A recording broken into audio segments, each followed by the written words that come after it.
Guys, meet everybody. It's MicheleMarieDalene, and I know I'm a little late. It's about 1 minute to 10 today. I was getting my Ed set up this morning. He happens to be willing to be on the show. You want to say hi, Ed, to the crowd? Okay, so let me put him on the screen so you can see him. Google Meets chat. I gotta get this thing on the screen here. Google Meets. Get him on the screen. You guys can see him. Alright. So, there's Ed right there. So, you were talking to me earlier about the copyright system of the Digital Millennium Copyright Act. And you said you don't like what the rules are about the music. Why is it you don't like the rules about the Digital Millennium Copyright Act?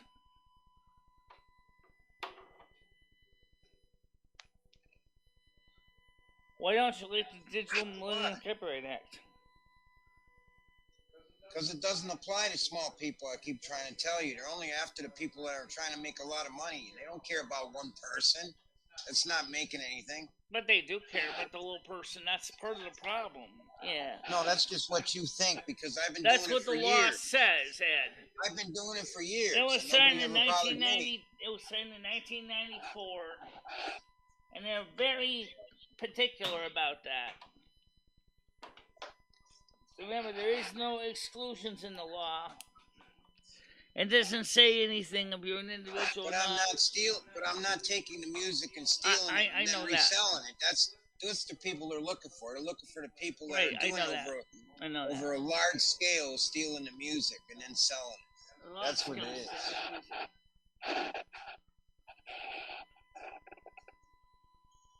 Yeah, so they're doing that stuff.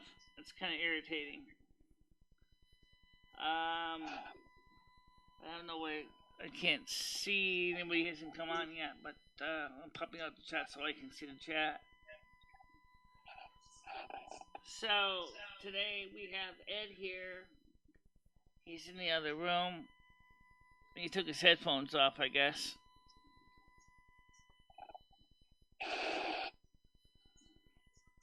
Did you take the headphones off, Ed? No, still on. Okay. For some reason, I'm getting like a CB Scolch effect. Okay. So anyway, let's see if we can get some people in the morning show. Where is everybody today? I have no idea. I don't know. They're obviously around somewhere. Yep. So, what do you think about this cold, blustery day? It's not exactly that great. I actually don't mind it this time of year. Fall, it's cool, but at least it's a break from the humidity I've had the last 3 years in Florida. Well, they say this year is going to be extremely difficult for people because the weather is going to be so much colder than normal. Yeah, well, that's not until January, really, though. December is going to start really getting, when it starts getting uncomfortable cold. That's 0 and 20s. Yeah. That's not until January. I got to put up with that shit for about a month and a half. Yeah, but you're not even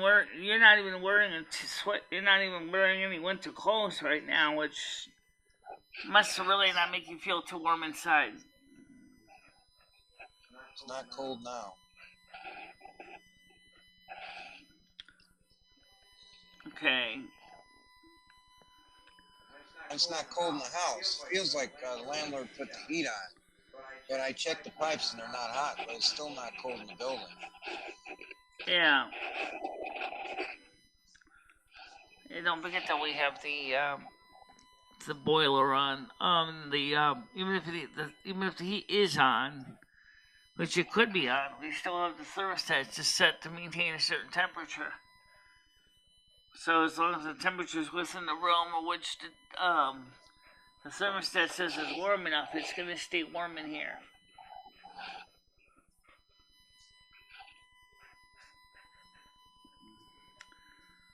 So,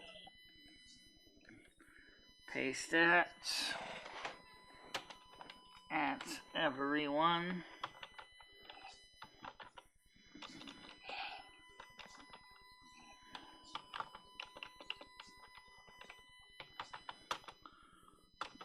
Okay. So I hope people realize that you are on chat with me, and they will actually ask some questions, I hope, on the show here. I do see some people coming on. Krista says, tell Ed you want to get some clothes when you take. Tell Ed if you want to get some clothes when I take him on Friday to the doctor's office. We can stop and get some clothes. I can't do it this week. It's got to be next month when I get my money. It can't be right now. I got to get through this week. So you're gonna pick him up, Krista, at 12:15 on Friday, correct?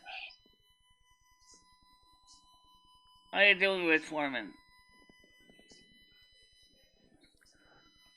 She says, well, it's better than snow, which I was talking about earlier. Yeah,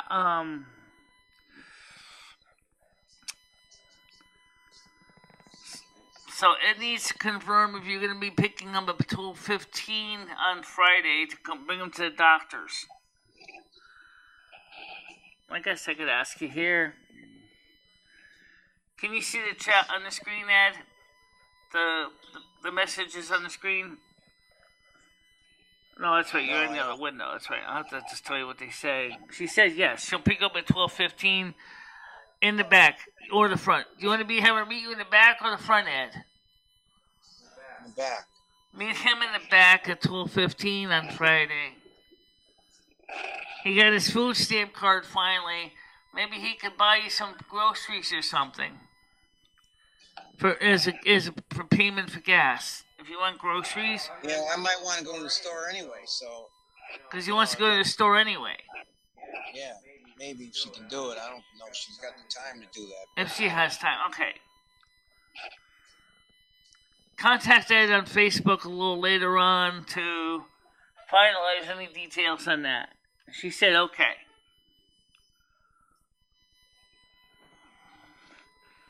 What I could do is, see, right now I got him on, he's on eBay, but he can't see the chat, but he can hear us.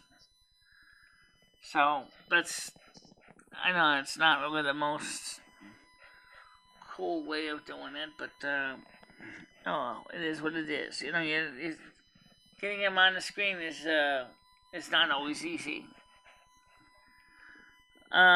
She said that's fine. So,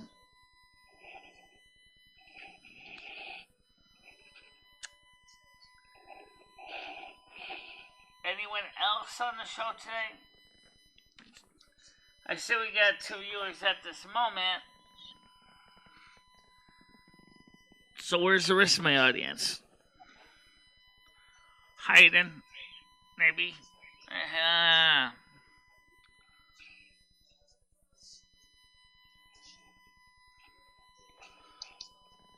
Yeah. Anyone else got any questions for Ed? Because this is the time in the morning show. Ed's here, and Ed's willing to talk to you guys today because it's too cold and rainy and wet to go out to the soup kitchen for meals and feet. So if you want to ask Ed a question, this would be the time to ask him because this is when it's more peaceful and enjoyable for the majority of you guys. And we can talk more like mature adults, so we don't have to talk like, like dealing like a bunch of school children. So I'm really looking forward to seeing more people coming on and talking to Ed and me like civilized adults. Well, first of all, it's still pretty early in the morning. It's 10:08, and Gianni says, good morning, Michelle and Lumi and Ed. Ed's in here, too. Ed's on the show today, too, Gianni. He's the guest that's kind of covered up by the chat. So if you look on the chat screen, you'll see Ed on the screen. Oh, maybe you won't, because it was on the wrong screen.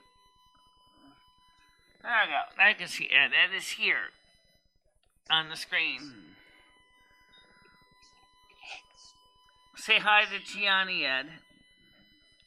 Morning. Good morning. Yeah. Anyway, Gianni, do you feel like joining us on the panel today? Let's see. Paste. Oh, that's not. Okay, that's not like on that. We get the panel like up here. Okay. Usually Ed's not on the morning show, but he decided to come on this morning, because he realizes that this is like to join Ed and I on the panel. Okay, now I'll turn that into a sticky.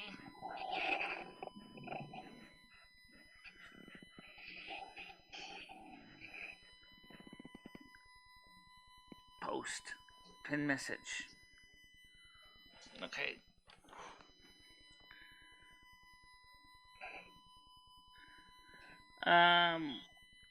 So if anybody wants to join on the panel, it's going to be a rough, rainy day. Gotta do business. Okay. He's a mail carrier in Massachusetts. He works for the United States Postal Service. Yeah. Gianni.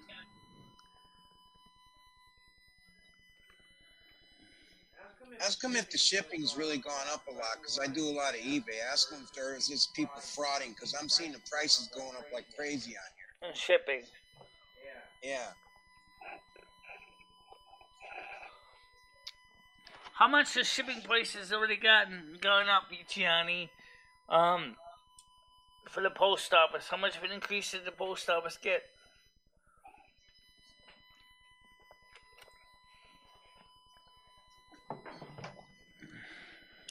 Red Foreman said shipping is going up. Some people are charging $100 for shipping stuff. Ridiculous. We're doing fine, Krista. You want to join us on the panel? The link is above, but if you want, I can get you in on. I can email you a Google Meets link, or you can just click on the link above that's pinned, and then join us that way. $100, said Red Foreman. That's nuts. Now, what exactly is what is being shipped for $100? There's quite a few people shipping train sets, O-gauge train sets. Familiar with the size? They're larger trains. Okay, if it's a metal engine, it's a little heavy, yeah, but it ain't no $100 to ship it. Right. They're charging more for the shipping than they are for the train set. Right. Those train sets I'm looking at are $50 on the average, and they're charging $100 for shipping. Yeah, that is kind of high.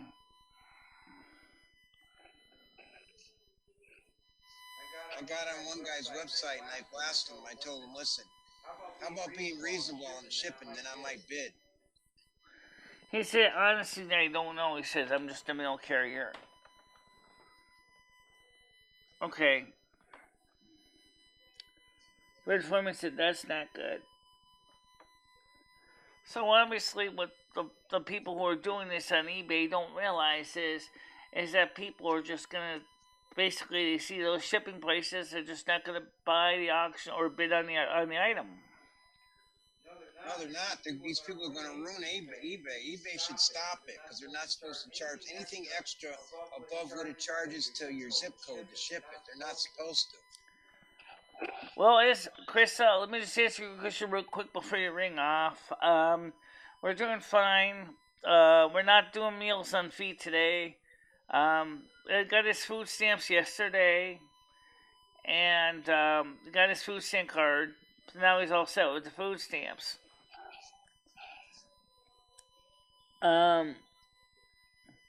So, I mean, we're doing fine, but if you want to come by later on today, or maybe later on this week after you help out Ed, maybe we can try to start working on the storage bin a bit, because it's kind of a mess in there right now.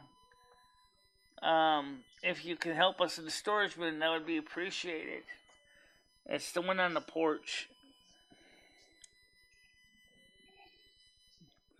They'll be fine. People are too lazy to go in person.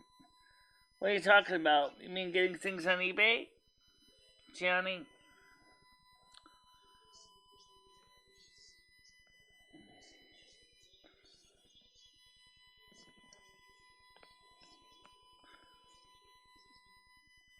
No, tell him it's not that I'm lazy. It's just that I can't get the stuff that I collect on eBay. You can't get it at the store. Right. It's antique stuff. You can't buy this stuff at the store anyway. Right. Stuff's hard to get because a lot of this stuff is like only has available at limited places. And eBay is one of the places. You know, there is no brick and mortar stores in town that sell train stuff. No, they don't sell antique. There's only one place in town here, and he's real small, that sells antique. And the pawn shop went out of business. Right, Winstead Pawn went out of business. So, but then again, Winstead Pawn Shop didn't make a lot of money anyway. Not on Friday, maybe this week after that I can help you guys with the storage bin. That'd be fine. That'd be much appreciated, Krista. So maybe next week she said she'll help us reorganize the storage bin to make it safe and easier to get at things in there.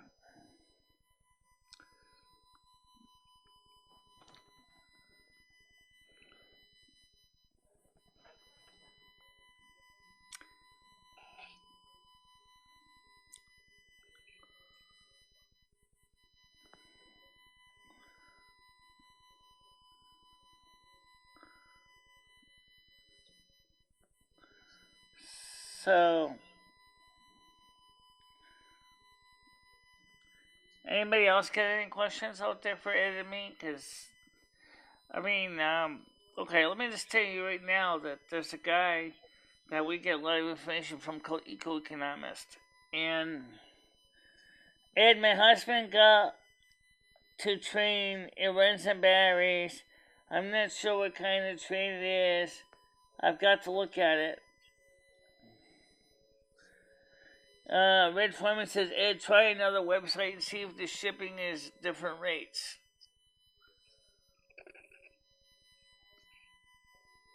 Well, I'm sure, Red, they are different rates because, number one, Amazon... People set their own rates, so they are different rates. They can set their own rates, that's true. Instead of trying, you know what gets me? They're trying to trick people, because what's the difference if you're going to pay $25 for a train and you don't win it for $25 on the auction, but you're going to pay $100 for the shipping? You're not gaining anything. He's gaining everything. The shipper. Why don't you just charge $100? Buy it now, $100. Krista says her husband has a train set. It's called the Santa Express, but she doesn't know who makes the train set. So it's a Christmas train. Sounds like a Lionel to me. Is it G gauge? She says battery powered. It's probably a G gauge because most of the G gauge is really big kind of size, big size. She said. Those are really big cars or small cars?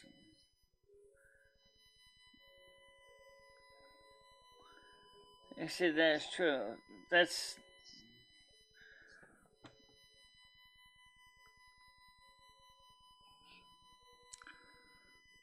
What I know is that, yes, I've seen a lot of LG, toy trains that were G-gauge. They look cute, especially the Christmas ones. They got big 4-inch diameter of track. Those things are what they call G-gauge. They're very popular to put around the Christmas tree. That's probably what it is one of the Christmas tree type train sets. Irony is, it's made in a country that doesn't even believe in Christmas. That is China. No, China's Buddhist. They don't even believe in Jesus Christ. Some do. As far as I know, they have a different religion. It's Buddha, I think, or something. Buddhism. Yeah. But the Chinese government don't let you believe in Buddhism either. No? They want everybody to be atheists. Because the Chinese government realized if you believe in God. Michelle, remember we got to tone it down talking about different races of people though. Don't get me going, all right? Well, that Chinese isn't a race of people. I'm not atheist, but the Chinese are controlling the whole world. Yeah, I know they are. They're wrecking everybody's economies because they're controlling everything. Because they're having people work like slaves. Yes, Red Foreman, I know Christianity is illegal in China. Absolutely. The Red Party doesn't like Christianity. It's why they made it illegal.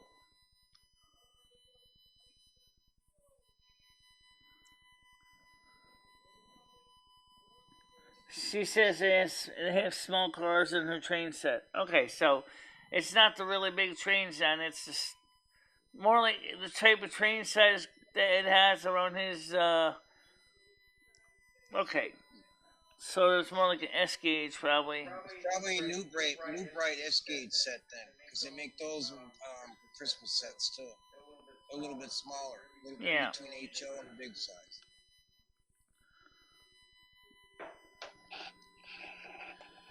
So, Ed's drinking coffee, I'm drinking tea. And, gotta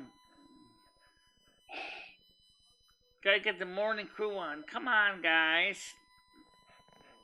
Come on. Coffee's on. Can't stay long. I am in the airport awaiting the board. Okay. So Carolyn, to be free, is at the airport right now. Going to see family, I guess.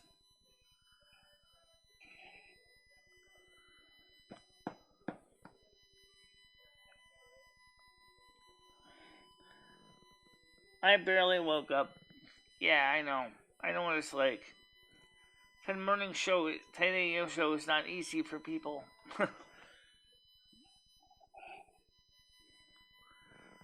Okay. So she has the volume low on her phone.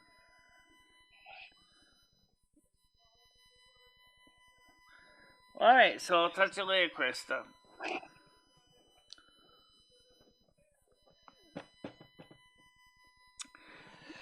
Alright, so let's get the weather forecast since obviously let's see. What is the weather in Winston, Connecticut? It's currently raining in 11 degrees in Winston, Connecticut. Okay. So here we go with the details. Tuesday, expected high is 13 degrees, low of 10. You just give us the Fahrenheit. Nobody knows Celsius. Why don't you give us the Fahrenheit? That's the rule of thumb around here. Because yes, Tommy R knows Celsius. He just came on. Thank you for the donation, Tommy. Wednesday it'll be a high of 11, low of 7. Thursday it'll be a high of 13 and low of 3, which is close to freezing. Friday, 50% chance of rain, high of 10, a low of 2. That's like 36 degrees. Then it warms up a little bit on Saturday with 70% chance of rain, a high of 14, a low of 7. Sunday, pretty much the same thing. Monday, pretty much the same thing. And then, of course, extended forecast for Thursday next week. 20% chance of rain. High of 11, a low of 1, or 34 degrees Fahrenheit. So, there's your numbers, folks. It's just not very toasty.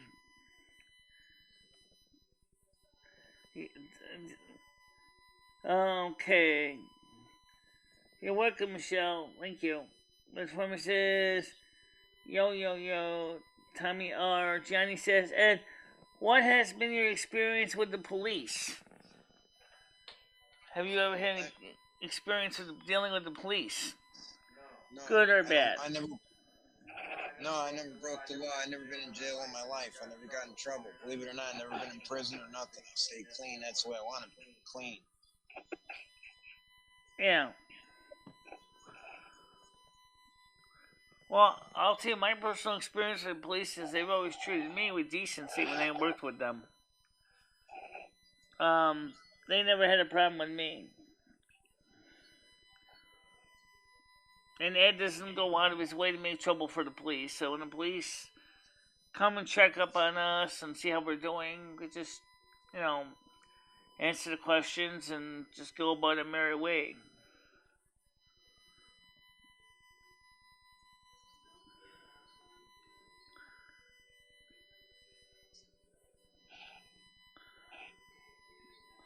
Tommy says, "Oh, hey, Ed, I didn't see you there." Yeah, he's on the chat panel. The comments are kind of covering the screen, so you can't really see him too well.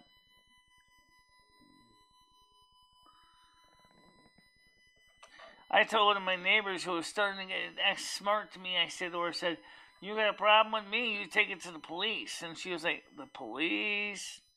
I just threw kryptonite in her face. She's a millennial, what do you expect? I ain't dealing no cops. Fine. I don't want to deal with coppers. Okay. Then don't break the law and you won't have a problem. Amen. Absolutely true. Don't break the law and you won't have a problem. Just checking to see how we're doing statistically. You sound bored over there.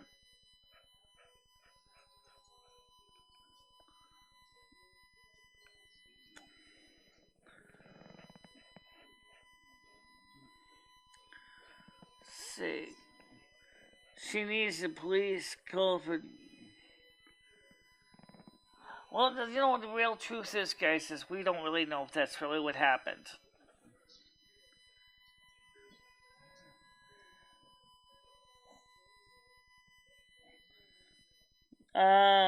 Tommy R says you should take Ed to Norway, Michelle, and ride the trains up in the mountains.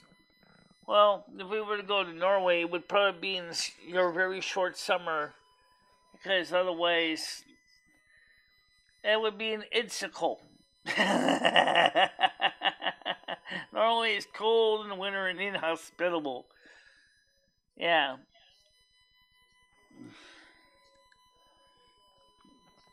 You don't want an icicle, do you?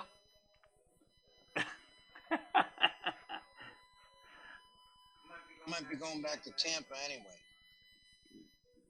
Yeah. Thanks.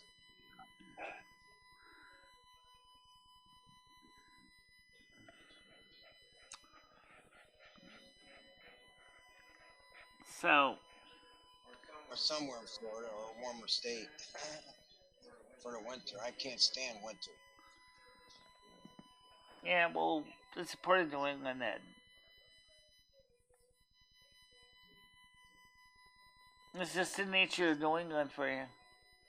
It's a useless season. I wish we just didn't even have to have winter like Florida. Well, for some of us, winter is an important part of our lives. For example, I'm the North American Snow Queen. That's what I do every year. Purpose. It's too cold to go outside. Your hands get red after an hour in January. It's nasty. There's no enjoyment about it. I don't see how people could even enjoy it at all. That's crazy. Go outside for 5 minutes and your head's... Yeah, but you know what's nice about winter, though?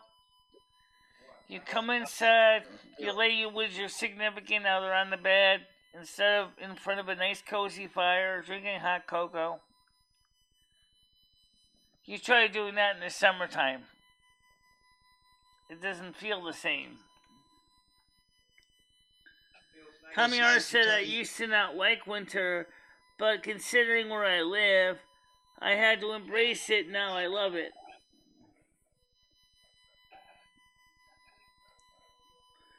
John Heyman said Ed's leaving us for Florida. No, not necessarily.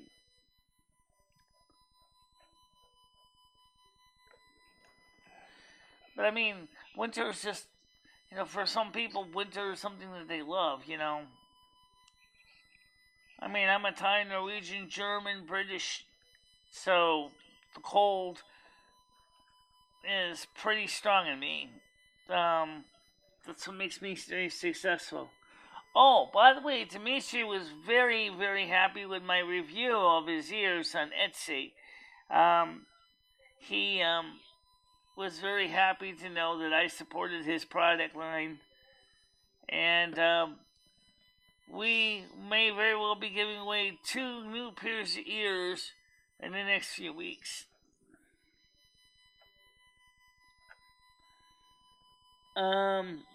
John Heyman said that if Ed was a rich man, he could fly to the southern hemisphere and back for spring. Well, that's one way to wait for winter. I've been taking the train. I don't fly though. Well, in that case, you'll be taking the QE2 or Queen Mary 2 from, say, New York to Australia, New Zealand at about $10,000 a ticket.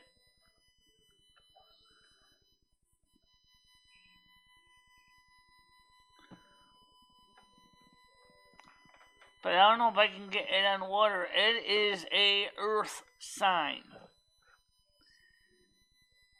It's funny, they say Aquarius is supposed to love the air. Excuse me, but this Virgo Aquarius hybrid does not like flying either. I like trains though. I like boats. I don't mind being on ships. I like being on ships. Tell them about the new Titanic. I don't think everybody knows about that. Michelle. Yeah, the new Titanic is ready. It's going through sea trials right now.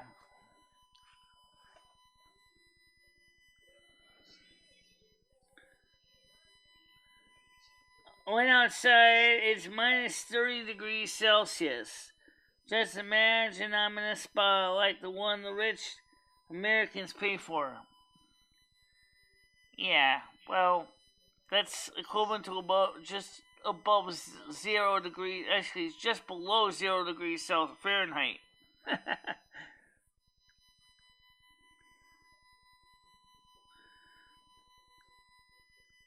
No, to what? The new Titanic? Well, it's improved a lot over the original because of new technology. They got radar, GPS. But it's an exact replica, though. No, not exactly, because obviously... Not exact, but the look, as far as looks and everything of the ship and all the grand ballrooms and all the lodging, all that's all the same. The design, everything. Oh, very similar to it. But, for example, the third class berths do have a bathroom, I believe, in the berth, in the cabin. Right, he didn't have bathrooms in the cabins originally? The original Titanic did not have bathrooms in the cabins for third class. Just first and second class.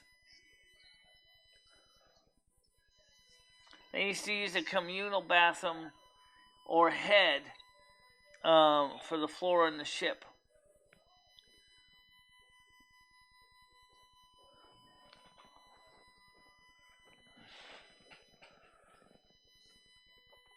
Ask them if anybody on here likes trains or slot cars, Michelle. What's that? Ask if anybody on here likes trains, antique trains, or slot cars. Oh, they can hear you, Ed. Does anybody here like trains and slot cars? They wants to know.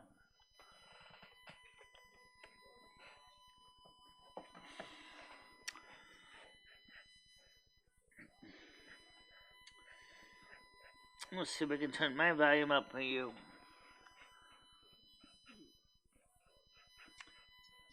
Let's see. USB.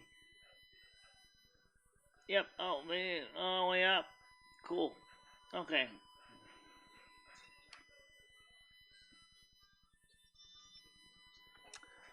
I love trains for that, honestly. He says, I like riding trains in video games and smash up all the cars. I love trains and slot cars. Do you like remote controlled cars or RC cars? Yeah, I like those two. I don't have any right now, but I like those two. Yeah.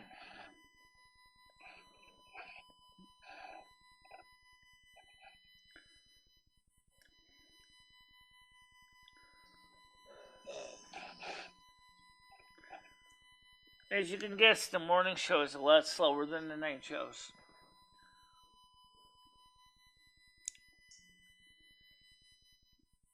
Some trains can turn better than others and have less derailings. Yeah, I know. It's based on the length and the wheelbase.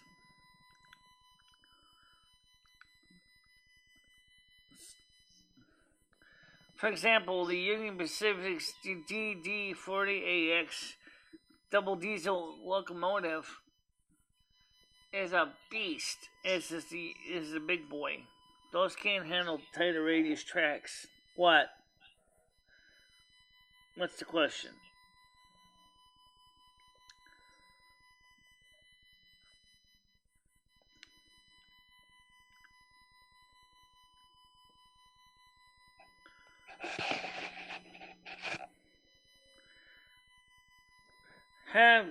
Tommy R says, have you heard about a place called Flam in Norway? No, I have not. Why haven't we made a new type of tracks that are not the same tracks we use now? Well, it's existing technology. That's why we still have the tracks we use now. The tracks they use now have cement ties, so they're better than the older ones that use wood. They don't use wood anymore. Yeah, I know they need updating. Amtrak's been replacing a lot of older section of tracks that have the private railroads.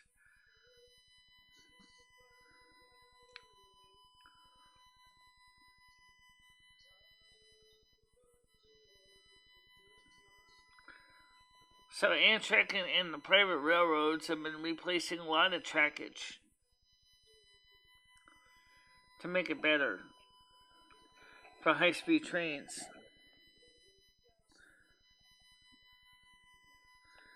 Tommy has really nice track like the magnetic levitation tracks, yeah. I don't think that's gonna be replacing our standard steel rail by any time soon because it's too expensive to retrofit all those tracks. And then what are you gonna do with old trains that can't run on the new tracks? No, they ain't gonna do that. It costs too much money. It would cost billions to do that. Yeah. There was some recent derailments in Canada, I think. Well, we had a derailment in Montana not too long ago. I don't really know what caused that. Montana, they don't even have passenger service out there. Do they? How you doing, FC?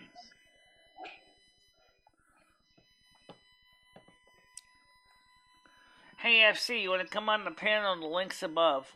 You want to say hi to Ed in person? He can't see you in the chat, but he could, he says, hello, Ed. Yeah, how you doing? Good morning.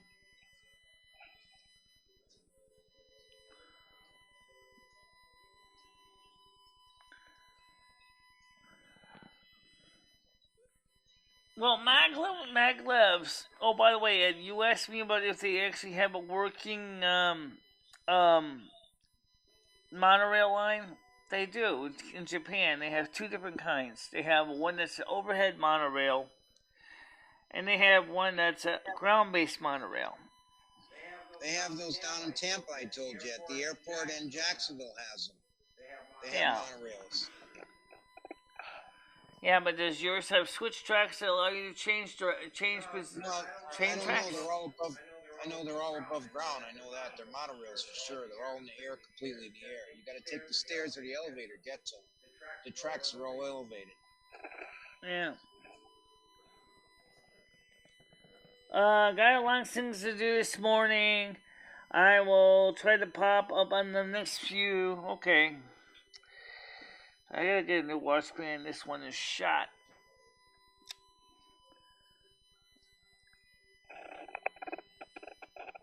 Got a lot of things to do this morning. Try to pop in the next few days. Would be nice to catch up. Yeah, Ed wanted to join me this morning on the show, I guess, because he decided to get up early. He's drinking coffee, I'm drinking tea. But, unfortunately, I made the tea before he had made his coffee, because I had to make the tea, turn the tea water into coffee water. So,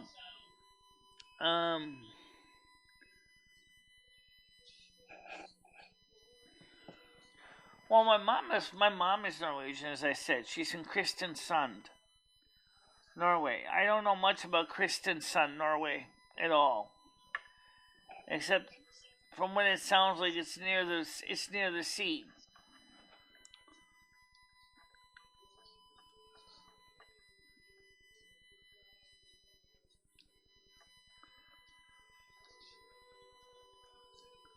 From what I can see on the map, it looks like it's in the middle of Norway. It's not exactly in the south, and it's not in the north.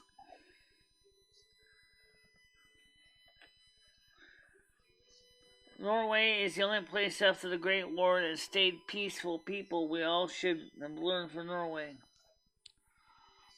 Yeah.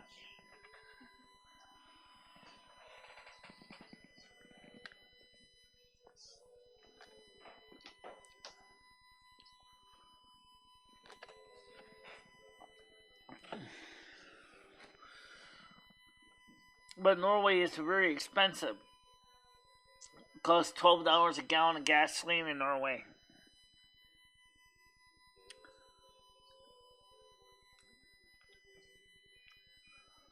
Cost of living must be lower then. Oh yeah, it's expensive. No, I'm saying the cost of living must be lower, because who the hell could afford to drive at $12 a gallon? Yeah, gasoline is $12 a gallon, even though it cost you $100 for one full tank. That's ridiculous. Yeah, that's why a lot of people in Norway have electric cars.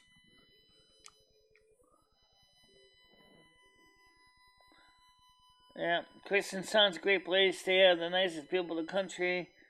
To be honest, it's north. It's south. Okay, South Norway.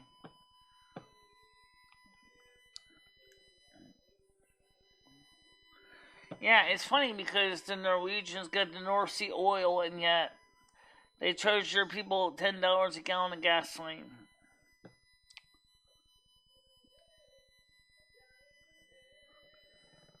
I don't understand the logic behind that. Why, and you have access to the North Sea pipeline because it's your project. Why do you charge your people $10 a gallon for gasoline? Right. Oh yeah, the taxes. Yeah, it's because you guys are a socialist country, even though you're a constitutional monarchy.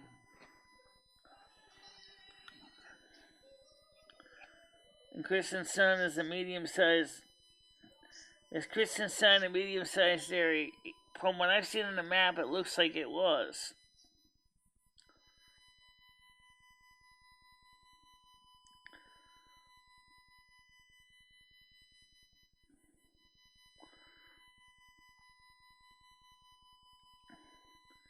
I don't know any areas in Norway. I only know the ones the train goes.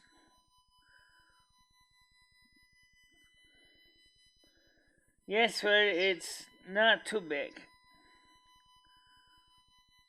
What would you say the population of Kristiansand is?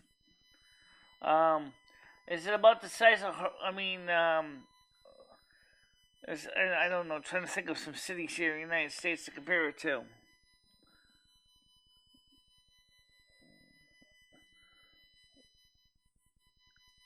Yeah. Well, my mom keeps talking about Norway when I was a kid, so I didn't really know much about Norway myself. I watched a guy called Your Way to Norway, which is done by a guy named Roland, and he's a pure Norwegian. He's a cute guy too. I mean, he's attractive. He's got a girlfriend and everything, obviously, and he's probably in his mid-30s.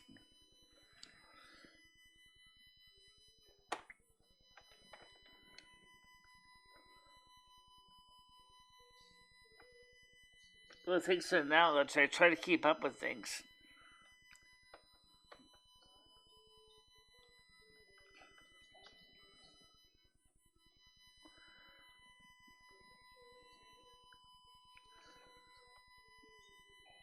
So what you finding on the train stuff, Ed? Huh? Does Ed watch any train live streams? Do you watch? Well, maybe I don't know about live streams, but he certainly does watch train videos. I don't know about live. I don't know about real trains, but I know I've watched some real trains. I've watched model trains too. There's a new game called Railroad Online on Steam. I want to get. It's $34.95 purchase price, but it's only available for Windows right now, and it looks really cool because you run a mid 19th century railroad of your own, logging railroad. It's really cool. Hot Wheels just came out with a new racing video game too. They're promoting it. It's a disc. You can get it in a disc though. You can get it in a disc. Know that, Michelle? What's that? You can get it in a disc. The Hot Wheels racing, video racing they're promoting. Yeah.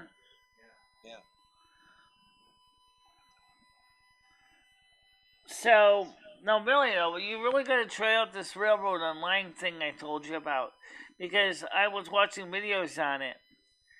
And you and a friend run a railroad. You started out running a freight one, but they hope to expand it soon to passengers and service in the game.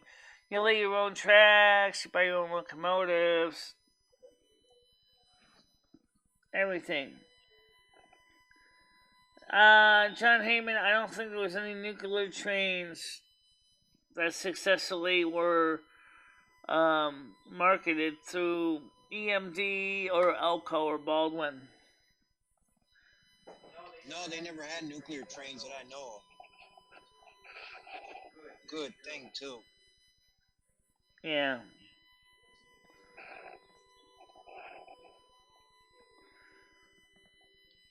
They don't have any trains that run on hydrogen either. But they do have hybrid trains that run electric and battery though. I mean, diesel and batteries. For shunting in the yard, they use the electric motor, and then, or when that runs down, the diesel engine starts up, and then they continue on shunting. Or for longer distances, when they're on the main line, they'll switch over to the diesel engine to charge the batteries. A winter festival. Extra part work day. Really?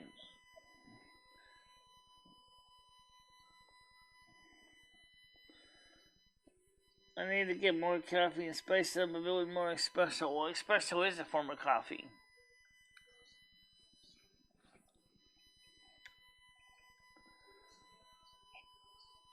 Steam is the best engines.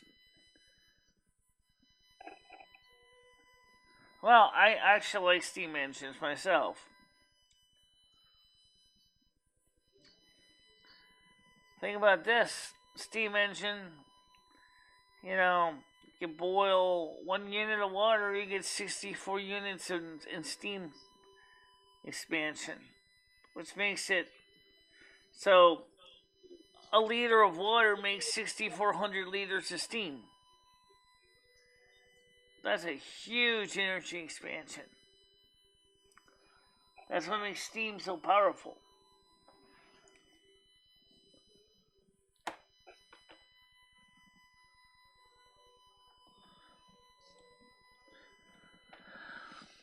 Oh yeah, if you hooked up an espresso machine to a steam boiler on a train, you could definitely make lots of espresso, really Italian style. Trust me, you can steam your beans perfectly.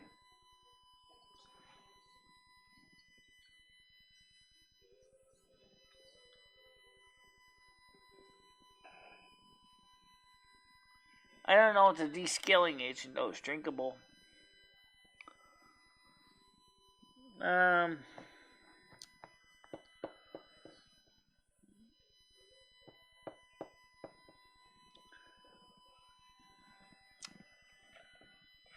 Let's just check. You guys ever heard of Mark's Trains? Anybody ever heard of Mark's Trains? Mark's Toy Company? Yeah.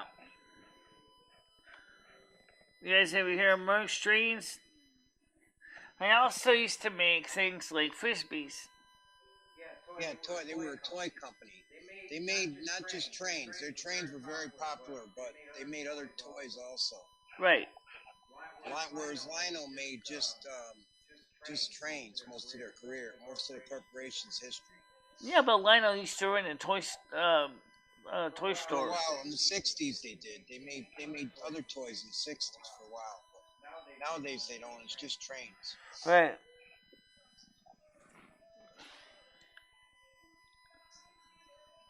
They made slot cars for a while too, in the 60s. Slot car sets. They make die-cast cars now, though. Do they still use coal in trains? Yeah, they do. They use anthracite coal on tourist trains mostly. And in some trains where there just isn't enough tracks of effort to, like a diesel to pull a car up a steep grade, those are places where steam engines are still used.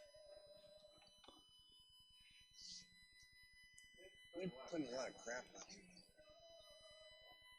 Which, if you were to buy a train right now to put underneath the Christmas tree, which one would it be? Well, first of all, it depends on how big is the train. I mean, like, a lot of the G-gauge train sets were very popular for that purpose. So with 2-inch radius curves on them, though, that's kind of like big. So in other words, you put the tree up, and then you put the skirting around it, then you put the little G-gauge chain around that. There was a lot of companies that made trays like that. Lifelike, LGB, Blackman. All kinds of companies that made trains. They could go around your Christmas tree that size.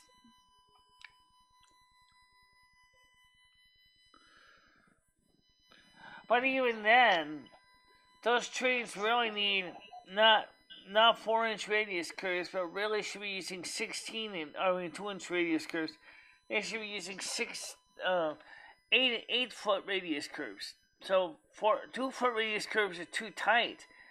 8-foot radius curves are best, especially if you're gonna go with the bigger diesels, like the EMD GP engines or the Elco engines. Michelle, did you know that I was telling you about turbo trains? Did you know they race those? They race them in Europe, turbo trains. I never heard of turbo trains yet. I just know that during the 19th century it was not uncommon to see two steam engines race each other. Oh yeah? Yeah. Used to be the Great Train Race. You know so much about trains. I can't believe you never heard of turbo trains. Those were in the United States for a while, and Amtrak had them for a very short time in the 70s. Yeah. Yeah, they were really weird looking. Johnny Michelle, white gasoline is over $10 a gallon. Most cars, even non-electric, get over 40 miles per gallon. Right. Well, gasoline is over.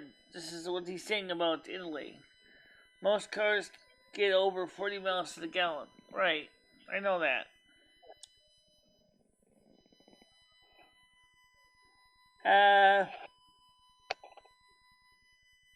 And the country has better infrastructure for public transportation.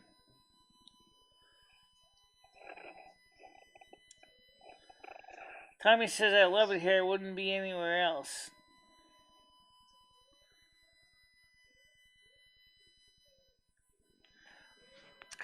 Yeah. But the one thing about Norway is, I mean, I'm sure I could go to Norway on a family visa. The problem is that I don't know the language at all. The only other country I would go to would be Canada, Poland, or Russia. Yeah, well, Russia's still cold, and it can be really inhospitable in wintertime. Oh yeah, it's true. So can Canada, especially in northern Canada, which is densely populated.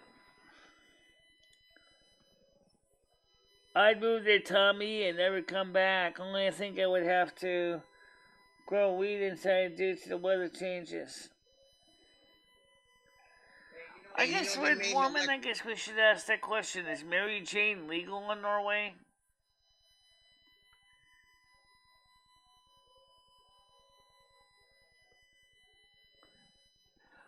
I don't know if Mary Jane is legal in Norway or not.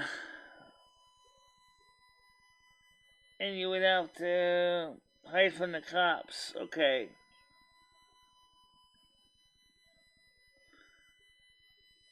Everyone speaks English here. Yeah, I know, but you also got two different dialects in Norwegian, too.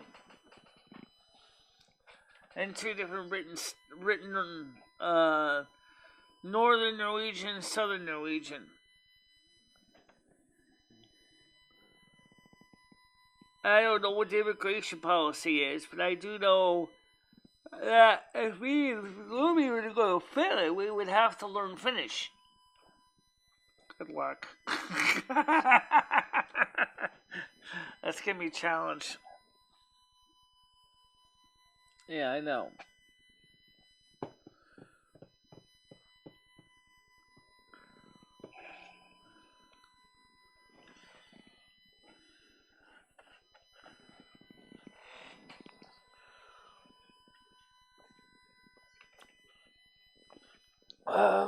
Thinking about going to UK.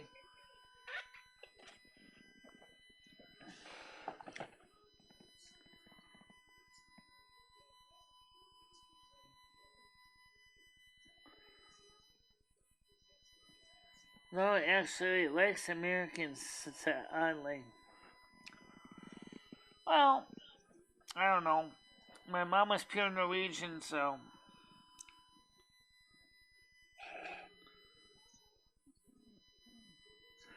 But since Norway made analog FM radio illegal, I don't know what I would do without being able to listen to the radio in Norway.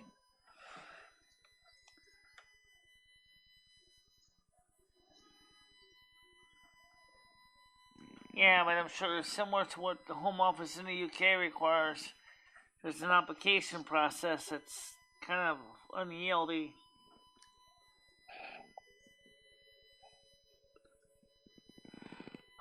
And unfortunately, Fridtjof Simonsen is the Norwegian weather sorceress for winter over there. She doesn't want me on her turf, so I can't go over there because of that reason. Because that's why I got the UK in the deal. In trade, I gave her Southwest Greenland. No big deal. I'm not likely to ever go to Southwest Greenland anyway.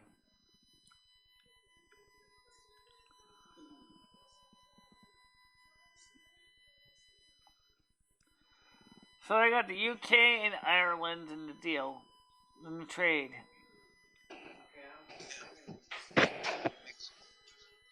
What are you doing yet? Some eggs on for some breakfast. He's gonna make some breakfast. Yeah, I have control over the UK. It's my season. North American Snow Queen of the United States, Canada, and the United Kingdom.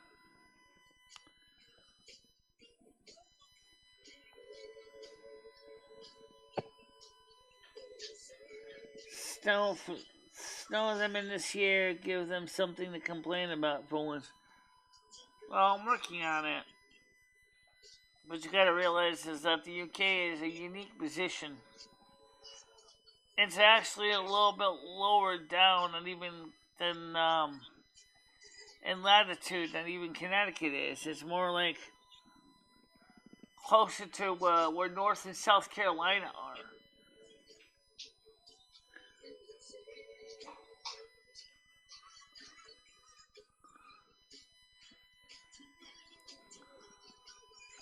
Don't forget, the pot is in the kitchen.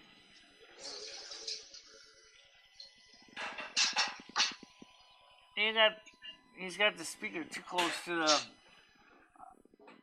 I'm going to have to turn that down because of copyright.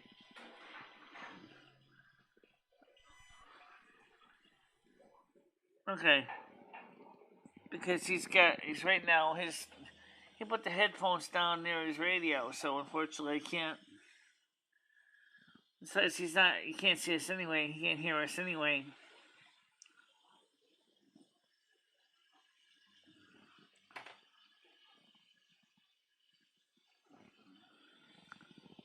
What happens if the Snow Queen gets here and gets sick?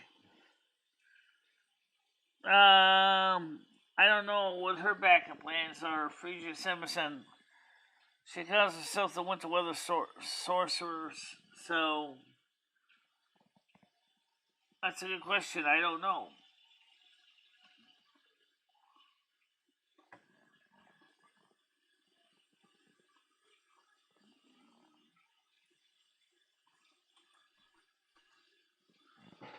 I don't know. That's a good question.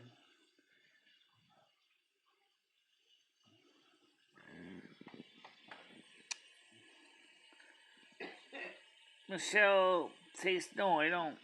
Well, that's Western Europe.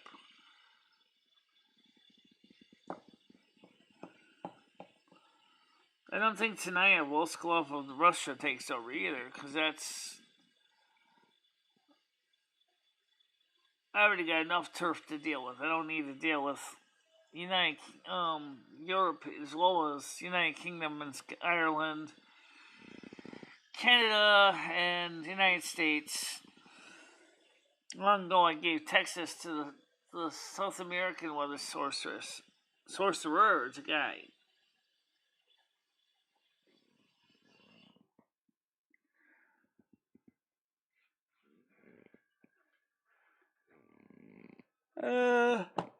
So Texas is maintained by the guy who does Mexico and Central America.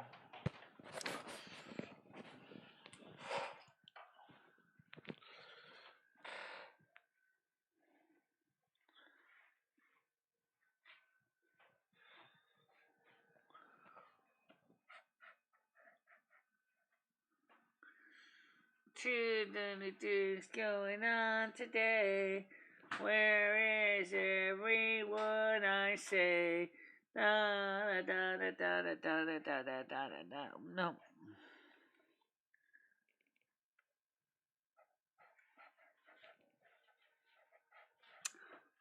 So, how much money did you make last month? I mean, this week.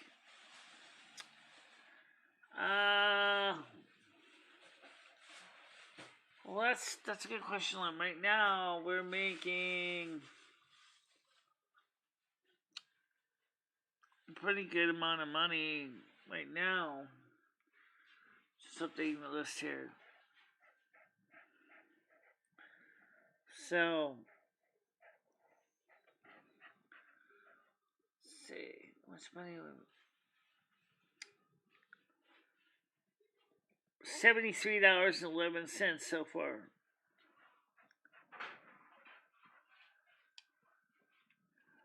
Analytics. Audience.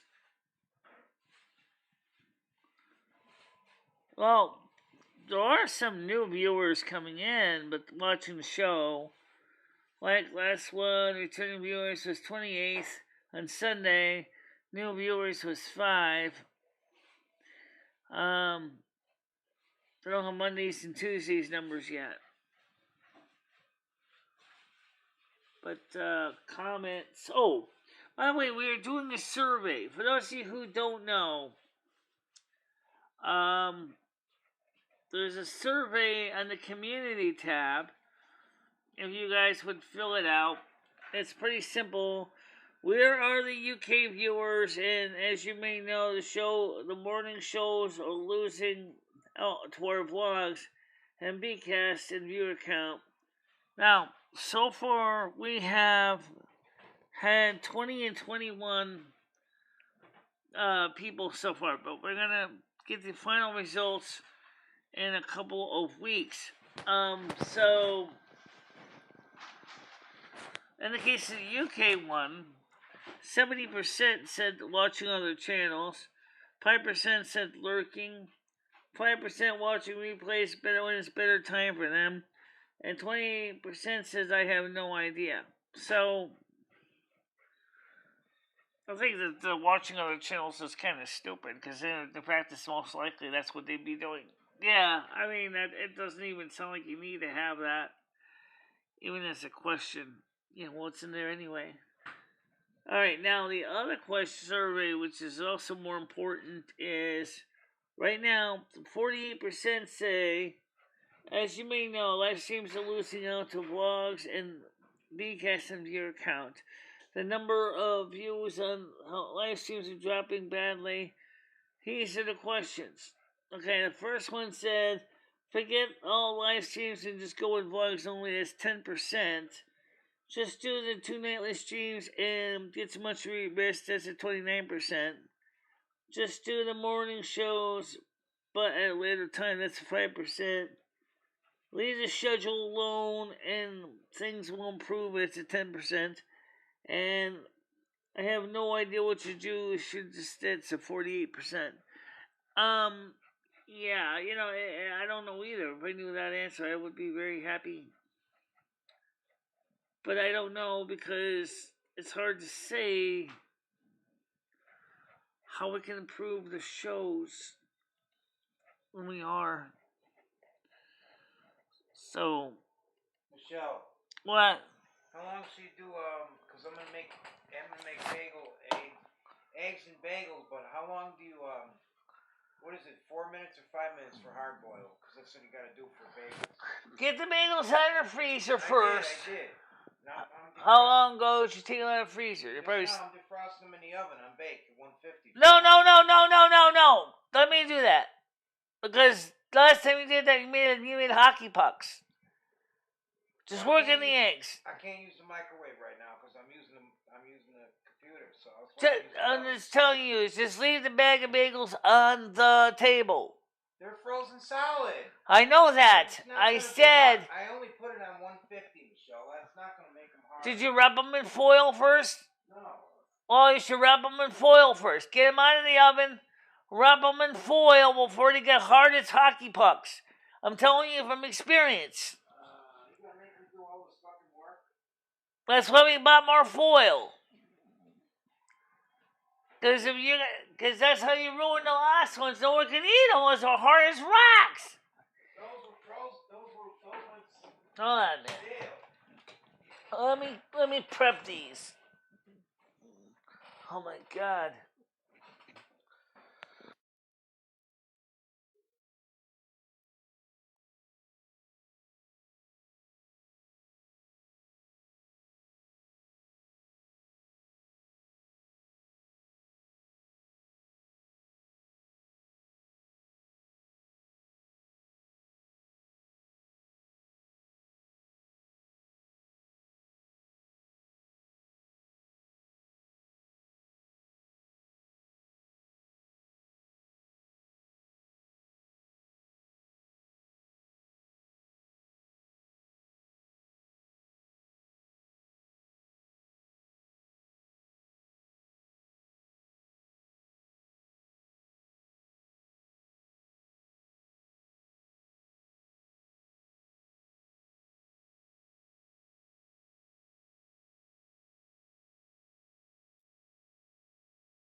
Okay.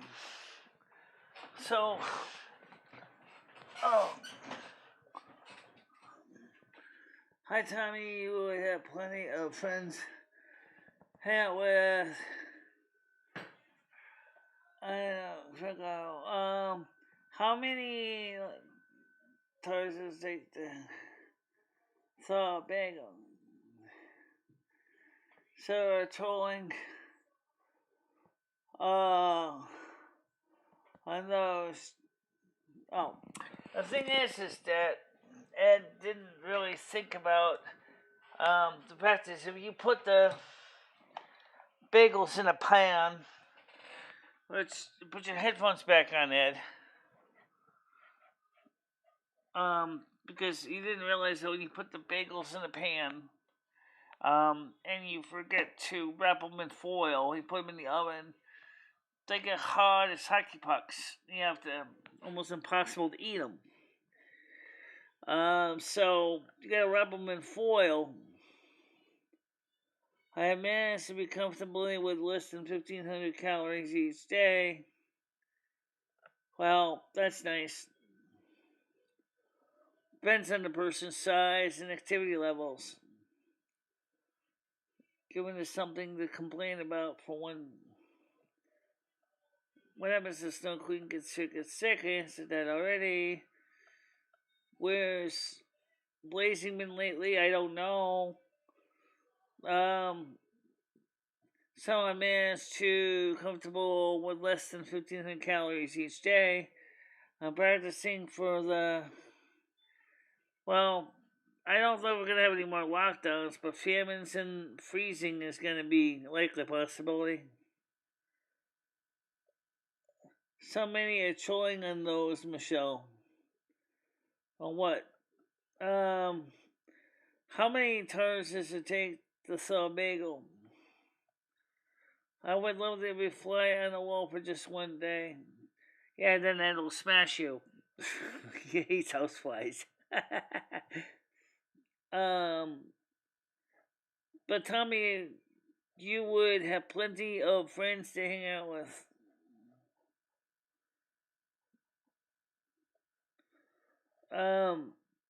William says, is Ed gay or bi? I can't say. I'll let Ed answer that question. I think that's kind of a personal, I can't answer it for him. Ed, can you hear the questions? Yeah, I'm heterosexual. I want women. Okay, so there's your answer, guys. So, actually, I don't really know why it matters what a person's preference is anyway. I don't think it matters in this day and age anyway. I just gotta say straight out, who cares? All due respect, I don't think it really matters. You know, you like one, you like the others. That's all you have to say. You know, nothing wrong with that. I'm just gonna check something here in the system. Test 1 2. Test 1 2. I have to set up wrong. Hold on a minute. Line output. Test. Yep. Okay. I'm just fixing something with the Discord. Okay. I don't think preference really matters anyway.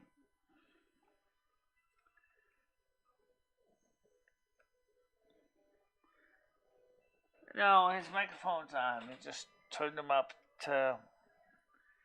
I was a little on the low side. Can you hear me, Ed? Yeah. Well, I can't hear you. I can hear you. Oh.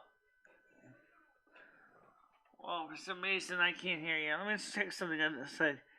Or maybe, is it on this one? No, that's not. Alright, say hello again, Ed.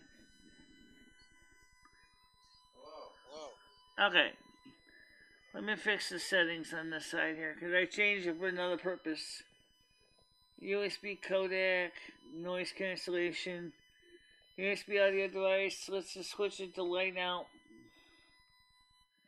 Okay, that was only because of the. Someone just sent a donation.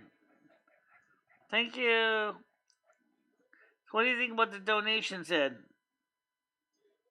That's nice of them. Thank you very much. Yeah. Yeah, it helps offset the operating costs.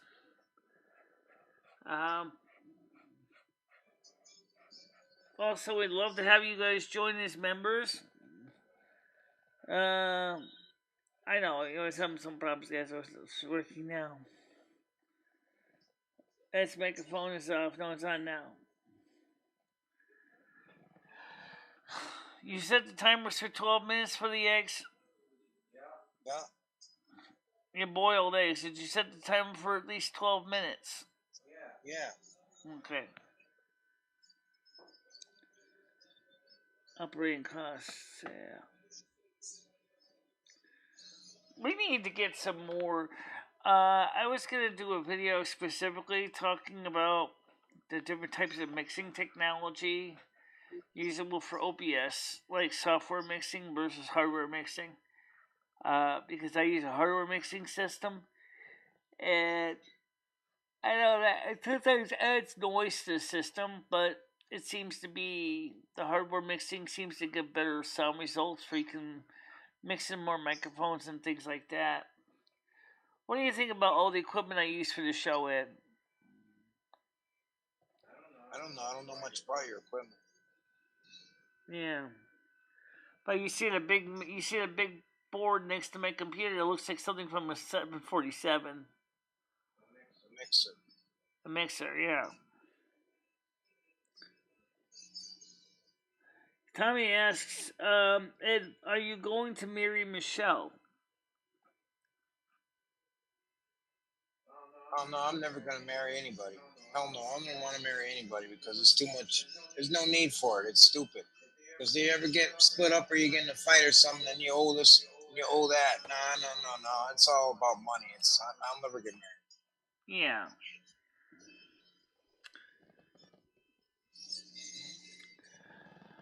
I don't see any sense. If two people could live together and they've got a relationship, why would they want to sign a piece of paper? It doesn't make any sense. You know how many people have spent money on divorce? They get tired of each other and then they got to pay all that money. It costs $2,000 just for a retainer fee for a divorce in Connecticut. First of all, did you know that historically lawyers would not originally charge you cost their client money for anything, court fees or anything? Which is kind of interesting when you think about it. That originally lawyers used to be free. Not anymore, they're not. Yeah, right. No, they're not anymore. Not unless you get a legal aid state lawyer or something. And even they're not free. No, they're not free either. They still cost money. Yes, they do. They still cost money. Let's see. For some reason we're getting signed on one speaker here. Hold a minute. Hold on, guys. I'm trying to find out. Okay, there we go. For some reason, my switches on my board seems to be getting some corrosion in the controls. So,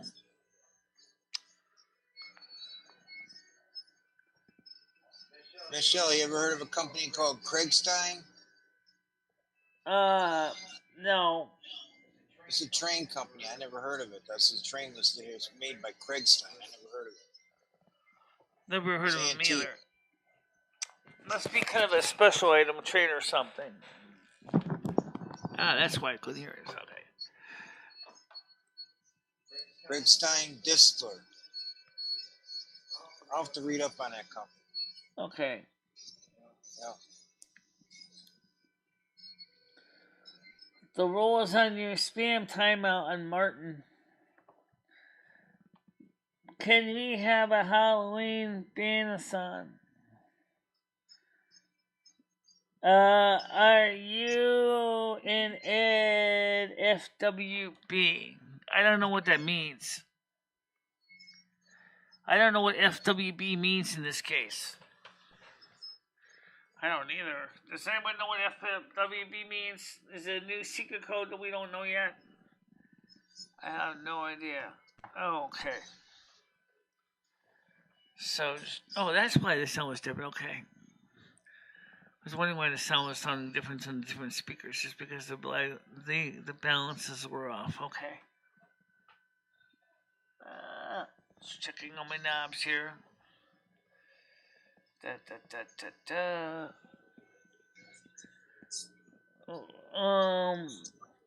Will you guys have fun? I'm out. Okay. Friends with benefits. No. We're not friends with benefits. We're just friends.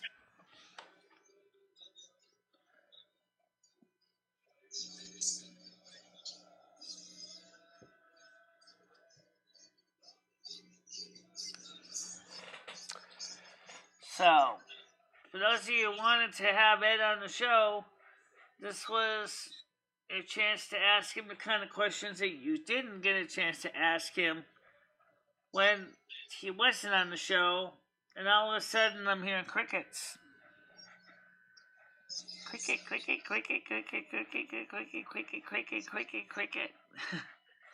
Nobody's asking the questions you want to ask Ed. Now he's here and you can't even ask him questions. Do we get trick-or-treaters? No, we don't. We don't have anything for them anyway.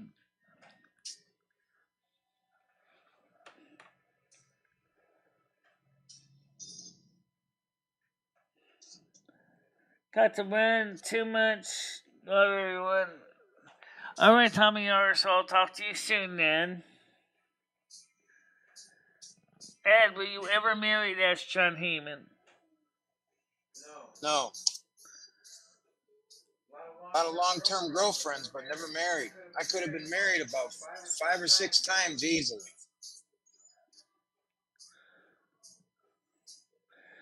John Heyman wants to know how old were you when you got your first train set? 1964. I was 5 years old. 5 years old. Lionel Scout set. If you're familiar with them. I don't know if they know what that is, Ed. What is that? I don't even know what that is. Scout was a very popular set since the 60s. It still is. It's supposed to be a bottom line set, but it's pretty nice for the money. It's very affordable. What is it, a push train or something? No, it's an electric train set. It's still the lowest priced train set out of their line of trains, I think. Ed, how many kids do you have? Asked John Heyman. I have one daughter. He has one daughter and, what is it, 3 grandsons? Yeah. Yeah.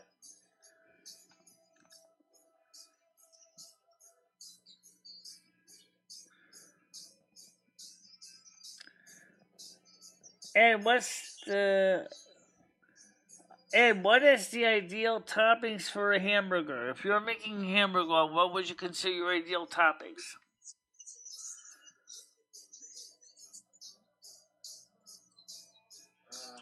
Lettuce and tomato, mayonnaise. Okay. I like chili dogs. Chili dogs I like too. Okay. Mayonnaise, though, on a hamburger? I mean, what about ketchup and mustard?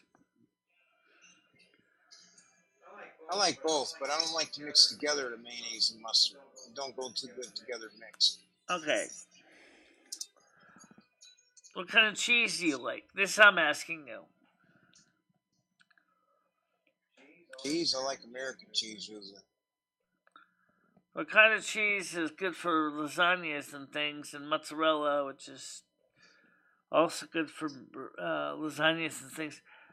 I don't know. I don't know how they would taste on a hamburger though. But how do you think mozzarella would taste on a hamburger?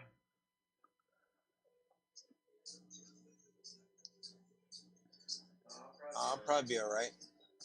Yeah. So what's your favorite monkey song? Believe it or not, it's a new song, but it's probably the best one they ever did, and that's me and MicheleMarieDalene or something. Two, I think it's me and Magdalena 2, the fast version. It's a song that came out in 2016. Okay. What's of the classic Monkeys music? What are your favorite songs in the classic Monkeys music? Pleasant Valley Sunday. Okay.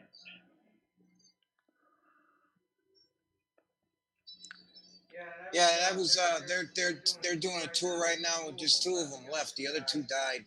Michael Nesmith and Mickey Dolenz. It's their last tour. They said the last time they're doing it. But I watched a little bit on YouTube the other night, and I think it's because Michael Nesmith is sick.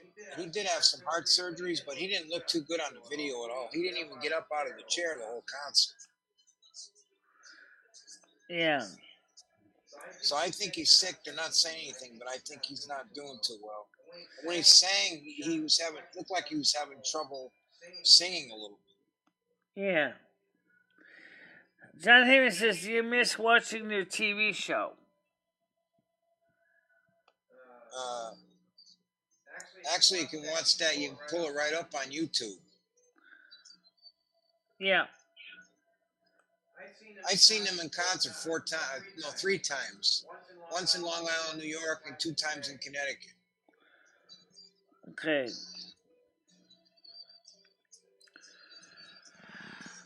What do you think about the fact that there's a lot of interest in older hobbies and technology now that after the pandemic?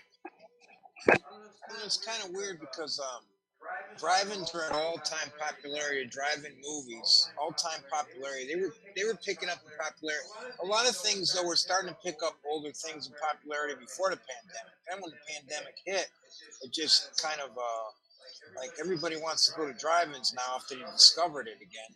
And slot cars and train sets, everybody wants to do that because they got to stay home during the pandemic. They had to have something to do, and they got into model trains and slot cars, and now it's picked up like wildfire. I was reading that. So like, slot cars are really picking up. I read that last night on the internet. Right. If I got you a model railroad train simulator game, would you ever try it? I never tried the train ones. I have done the slot car ones before. You got to be really good at the slot car ones. Yeah. Because, I mean, I have one slot car. It's not a slot car racing game, but it's a racing game on the computer already. I'm trying to find a train one. I think you got to look under Turbo Train. That's the ones they have on racing, I think. They race turbo trains. I know that. I think you probably could find that on the video game. Yeah. They have turbo trains in I guess in Europe. They don't have them anymore here. They had them here in the early 70s. I don't know why they didn't work out. Amtrak had them for a short time in the 70s. Yeah. By the way, did you know that in Germany, they have a highway with overhead wires so trucks can charge their batteries with a pantograph? Never knew that. Just like a train does, like the Acela does, but it's for tractor-trailer trucks.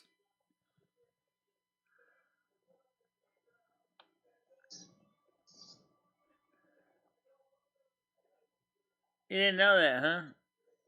No.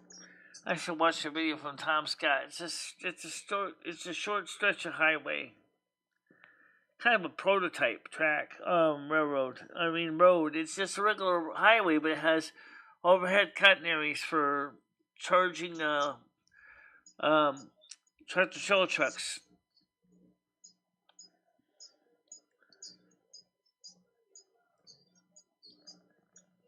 So it's kind of neat, though. The fact is that you can charge the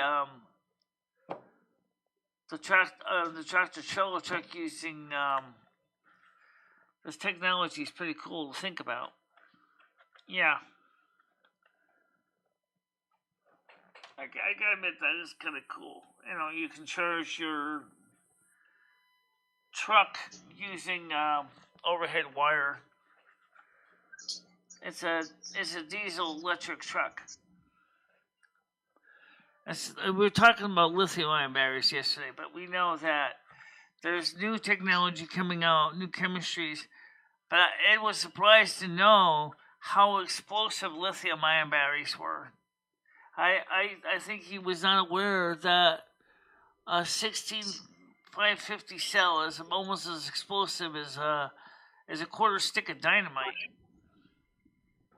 in energy density.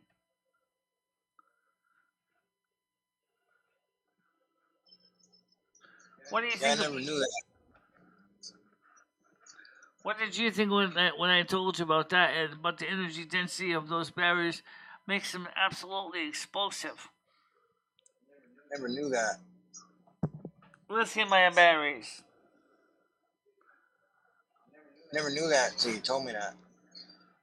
Don't ever short one unless you want to see a big explosion.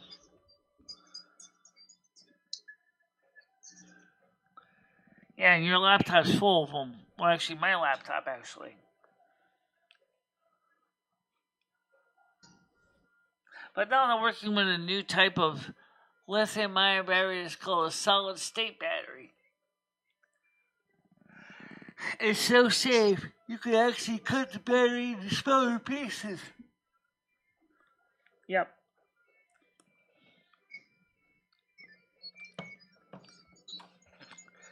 Well, it looks to me like most of my audience is getting ready to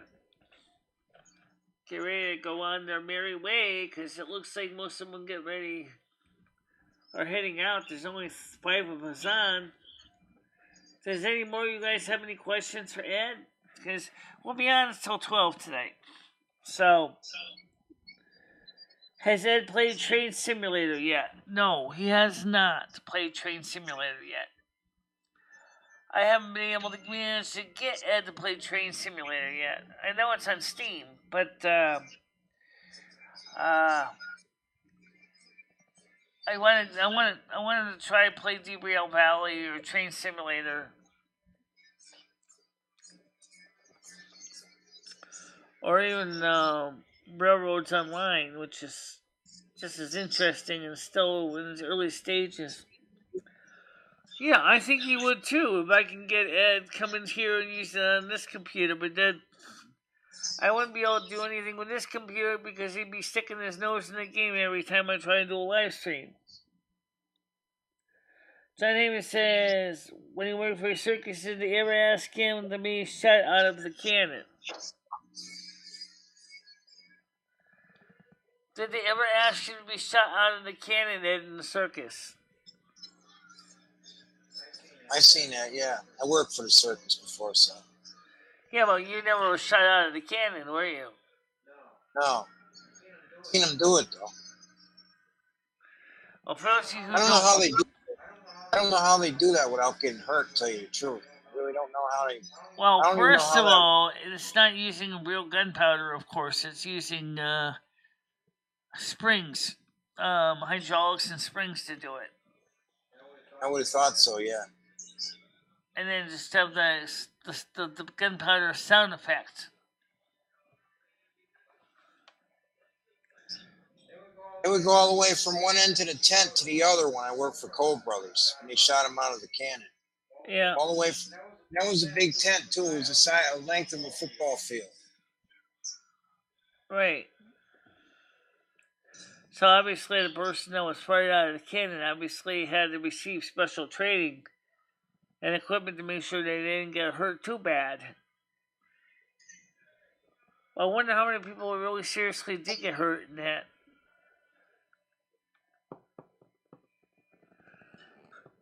I don't know, but I think the circuses are going to come back, I think. I think so. You said you're looking up at the situation with Ringley Brothers now.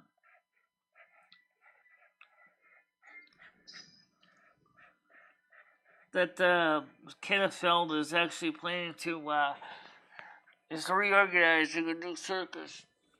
Yeah, it looks that way because he's got an ad out for. He's looking for a person to run it, like a manager. Right. So where would the person apply for the job? Probably down in Florida. That's where winter. I guess that's where they're still located. The company's still in business. Ringling Brothers is only part of his whole company. He had ice shows and everything else. So also, he did Ringling Brothers was just one show they had. Right. They still have the ice show, I think, and a few other ones. Yeah. So in other words, the Ridley brothers, they're not using the train anymore, but maybe someday they might again come up with a new train.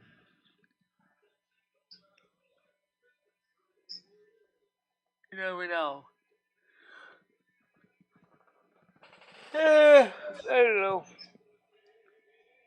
I had a lot of people on the show this morning, but seems like we're still on a little bit on the low side viewership. 63 people came on, playback. 4 viewers on right now, and I wonder if it's time to get ready to wrap it up. Well, it's still 23 minutes to 12. So, but you want to talk about anything else for a little bit, since I don't see any questions coming up right now. Michelle. Yeah. Can you go to the living room and put on your phone a picture of the trains that are on the cabinet over there? Then we could show it later on tonight if we do an evening show, or we could show it next time in the morning or something if I'm on. Which one? The train boxes up there that I have on the shelf over there. I'm going to be setting them up, and I'm going to be showing them anyway, separately running. Oh. My group page. You want me to show them all those boxes stacked to the ceiling? Yeah, really, that probably wouldn't make much sense to do that. Yeah, I got to get the trains out and set them up and show them one at a time, I guess. Yeah, I think that'd be more exciting than showing a bunch of people a bunch of boxes. Yeah. What we gotta do is get you a couple different size trains to show them from NC scale, N scale, HO scale, HON3 scale, double O, O, find the same road name in every single scale and just show them what they look like in size. Right now, I only got HO and O gauge right now. Yeah, HO and O gauge. So what we gotta do is find you some G scale trains, the 3 different G scales. Say find a nice, say Santa Fe engine in all the scales. In N, Z, H, O, O. I was looking at N on the computer. I found a couple of reasonable ones, and I was looking at Z scale also. I found a couple of reasonable ones. Yeah. Yeah. I don't know if they ever had the Santa Fe warp on the scheme in Z scale.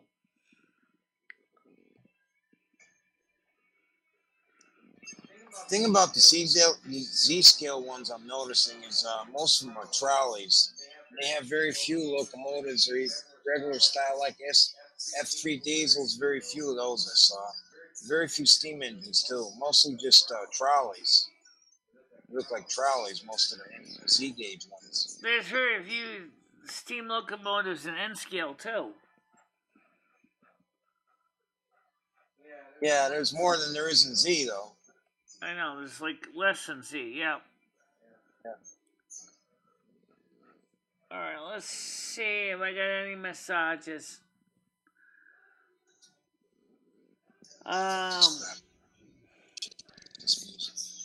Thank you. Okay, that's payment for the services. Okay. Donald Trump. Patriot Daily Wire. who Obama is backing for 2024. Oh, I guess I'll look at that for a second real quick here. Google Payments. Live News Channel. I'm just checking something here. How many minutes are left in the timer after your eggs there?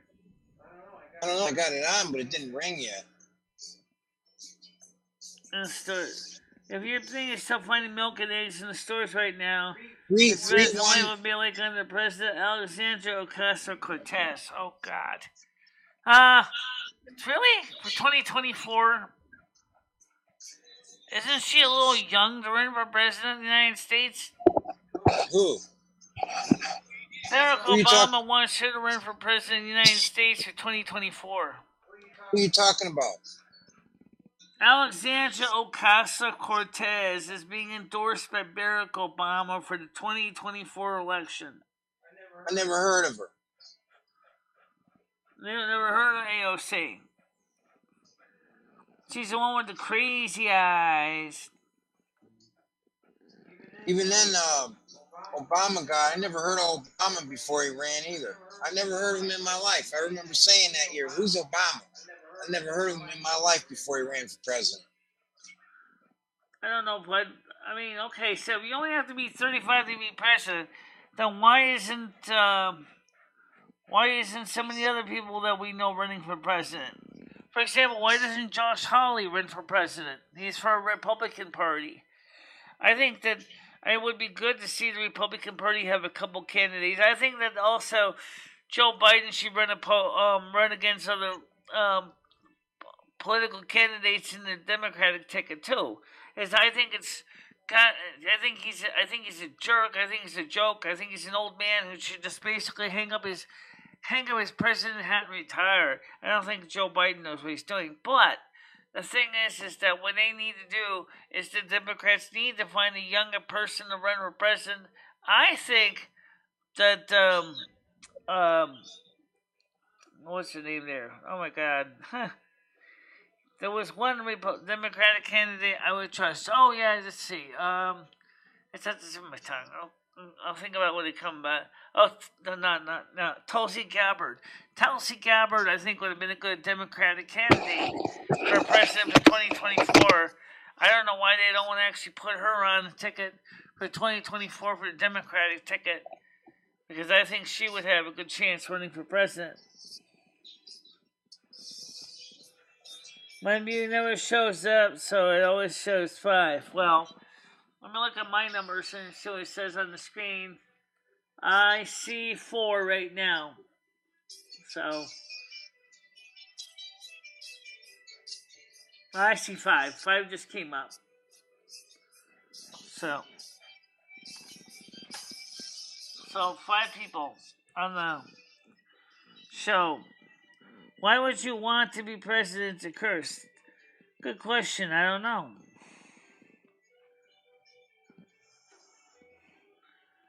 I wouldn't want that job. You know why?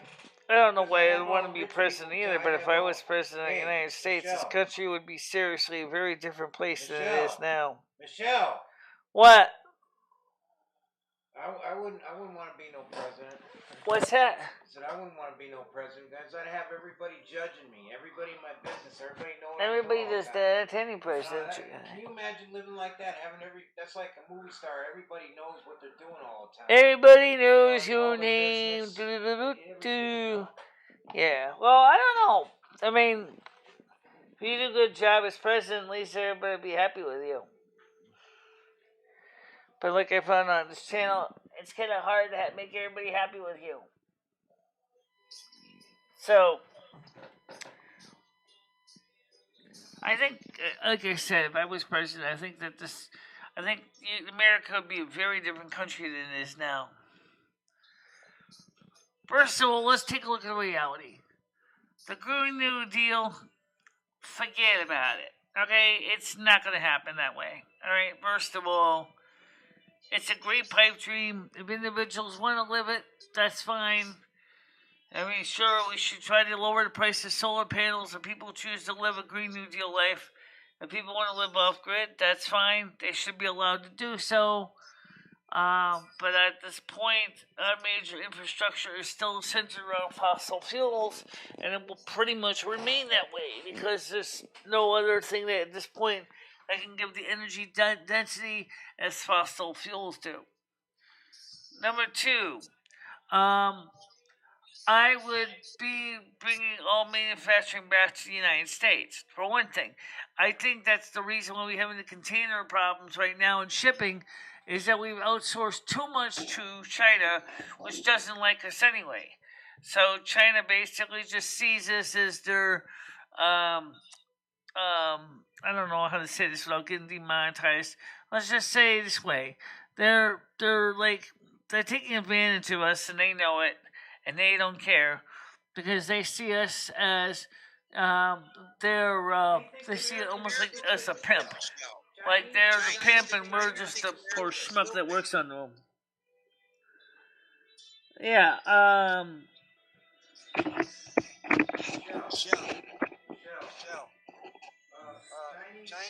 Chinese think Americans are stupid and they're lazy. That's what they think about us. Yeah. Yeah.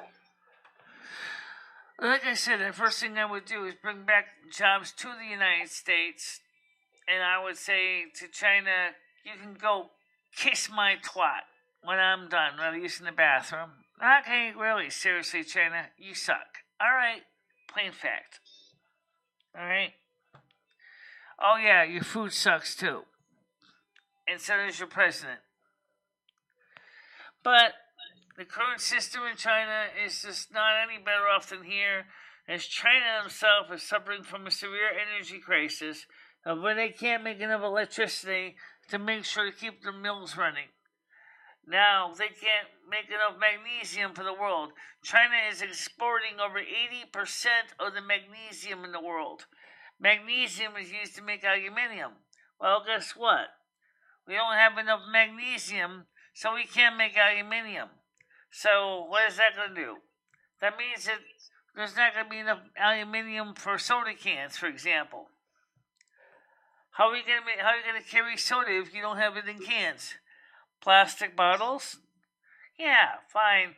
Except the problem is that plastic bottles last forever in landfills, and it's harder to recycle it.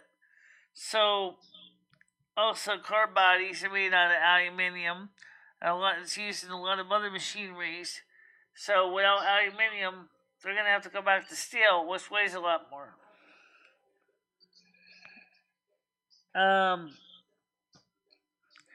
So, the next thing is that, like I said, we've been depending on China too long.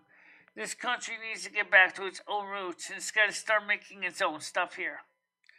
We got to stop importing all the stuff from China because we're making China rich and fat while we get poor and skinny.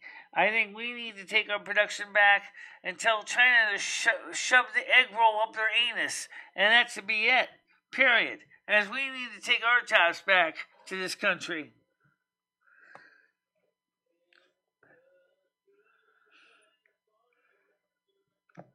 That's my opinion. That's the way I feel about it. Yes, wait for me. I see you.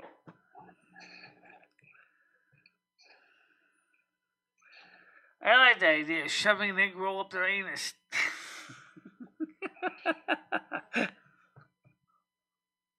Hatch this!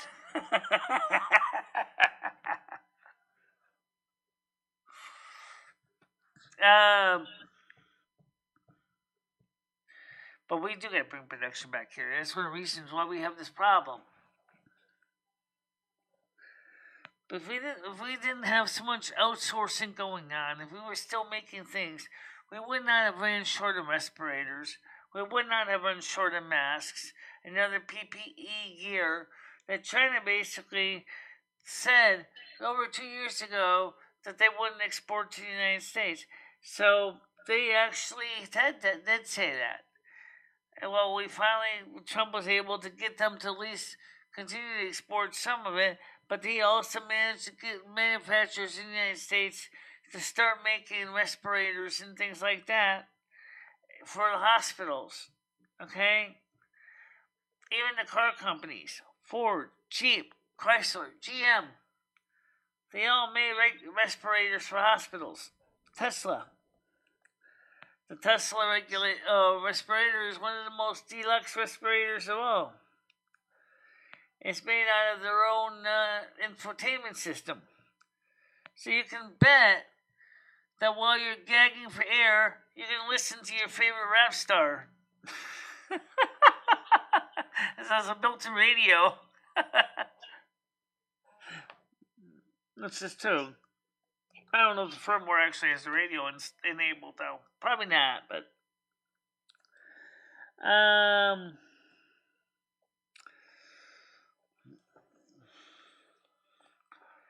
But still, you know, we have people... Oh, yeah. One more thing. Vaccine mandates?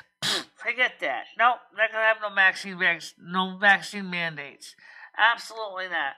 I'm going to leave that to the companies to decide that. I think you get more compliance by offering some incentive, a positive incentive to get, if you want to get them a jab, which they were doing, which such as giving bonuses to get the jab. If you choose to take the jab, that's great. If you choose not to, that's fine too. How you doing, Craig? I see you, at least vaguely. Craig the Senior's watching. How's it going, Craig?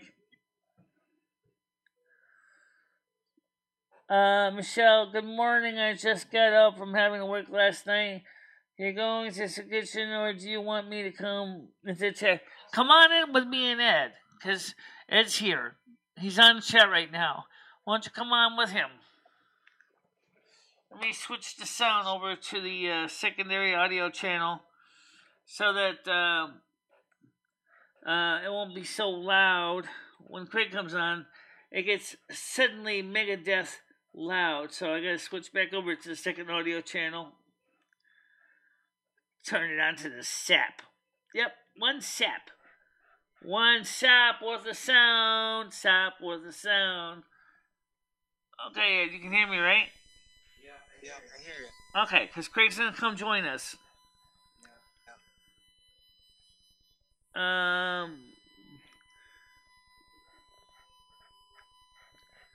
Craig's gonna join us on the panel.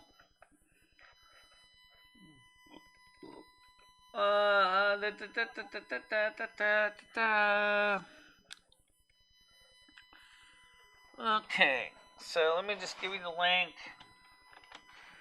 CRA.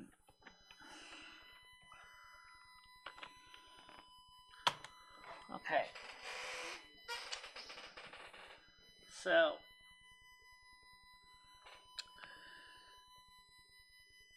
she was going to end LOL. Red Foreman says, "Cake and coffee ready, methinks." Yep, well, as soon as he comes on, I'll get him on. Red Foreman, I just got about 4.5 hours sleep. So far I'm good for a little while. Okay, he's ready to come on. Okay, let me get him on here. How you doing, Craig? I'm doing very well today. How are you, Ed? Hi, Red Foreman. Morning, Craig. Morning. Is it a good morning, Ed, or what? For cold and rainy over here. Yeah, no. Yeah, I know. Over here too. Over here, it looks like a bomb went off in my yard with leaves and branches, and I can't believe I was in the store all the night and I really didn't hear the wind. And I'm going to see if we can turn your sound up a bit here because you're still a little bit behind in the audio level. No, it's too loud as it is. Oh, that's fine. All right, go ahead. So let's go back to the comments then. Okay. Is that better, Ed? Is that a little better, Ed? Yeah. Yeah. The problem is just going to get Ed to talk a little louder. I don't know if it's really his fault or if it's the microphone. I think his system set for automatic global control.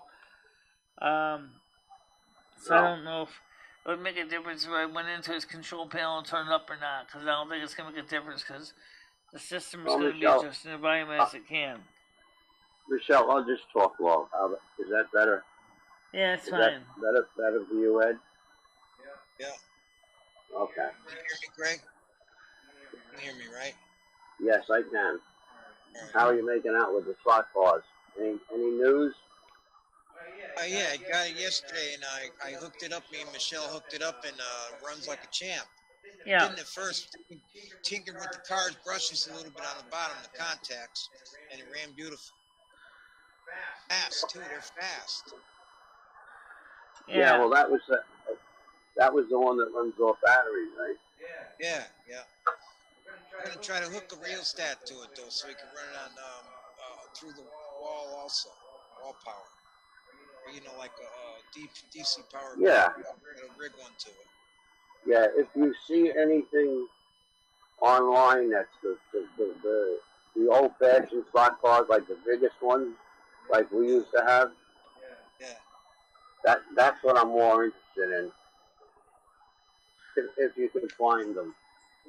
Yeah, like probably Eldon would probably be a good one for you, because I'll tell you what about Eldon. Eldon made a lot of products, and it was Cox later on. And the track is still very easy to get, and it seemed more durable than the Revell one. Revell, which is the same 1/32 scale also, big cars you're talking about. Yeah, I'm going to put something set up in my garage. That's what I'm going to do with it. Yeah. So it can be I'm going to put 2 4x8s in there. Maybe 3. Okay. I'm trying to read. How are you, Michelle? I didn't mean to be rude. Let me just see. Oh, yeah. I'm trying to read the chat. 2 4x8 pieces of plywood is going to make a pretty large bench for slot cars. Yeah. Can you make the chat just a little bigger? I don't seem to be able to do it over here. Make the chat a little bigger? Yeah, just a tad so I can. Oh yeah, I can make it a little bit bigger. I don't want to read. I don't want to be rude to people. All right. Let's see if I can make this bigger for you. Let's make it bigger. Let's make it bigger. Oh, I gotta slide this. Boy, my yard looks like a cyclone hit it. Really? Toppings. Yeah, there's branches and. All right, I'll turn it around. Is that big enough for you now? Yes. All right. Stream chat. Yeah, there's leaves all over the damn place. Look, see him blowing? Of course, you can't really see Ed. He's behind everything. Yeah. Well, yeah, that's good. So, what's been new with you, Michelle? I saw that I saw your questionnaire or survey yesterday. Yeah, the 2 survey questions. Yeah. I did go through results this morning on that. Give me a minute, I'll go back to them right now. We'll show you the results as they are. At this point, there's only been 20 votes at this point. So, let me get back to that screen so I can tell you results are on that. So, see. Oh, that's the wrong one. Wait a minute. Window. The back is really messed up. Okay, so the questions were as follows. Let me go to them. The first one was,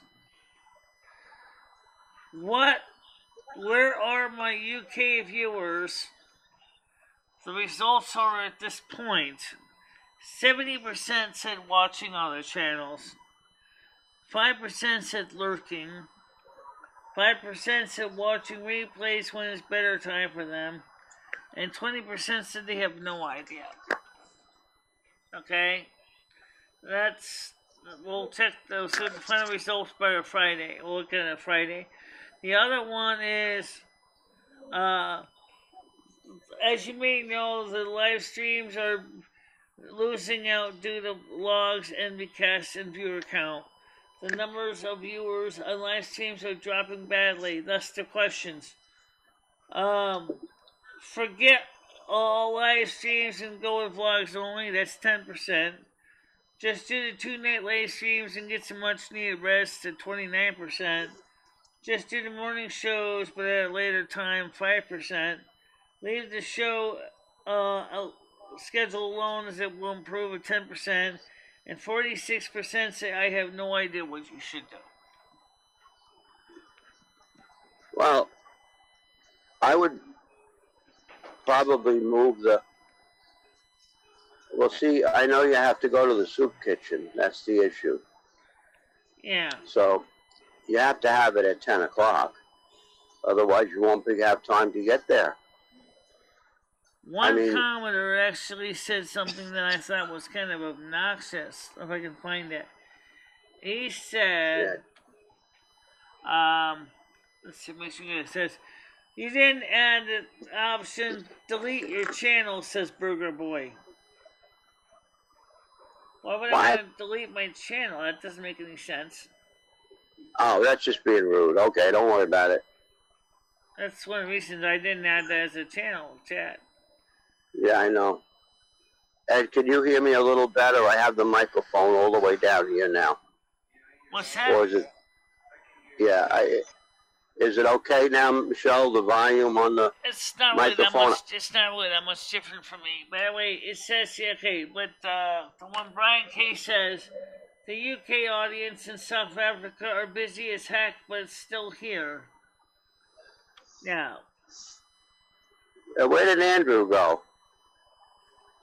Yeah, so Brian K said that one. Yeah, and that was on the Where Are My UK Viewers. Where is Andrew? Who's on here right now on the show? And I don't know if Andrew's there. I can't see the names. Andrew, I don't know where Andrew is. Andrew got mad, stormed off, he never came back. Oh, now I can see them. Hold on.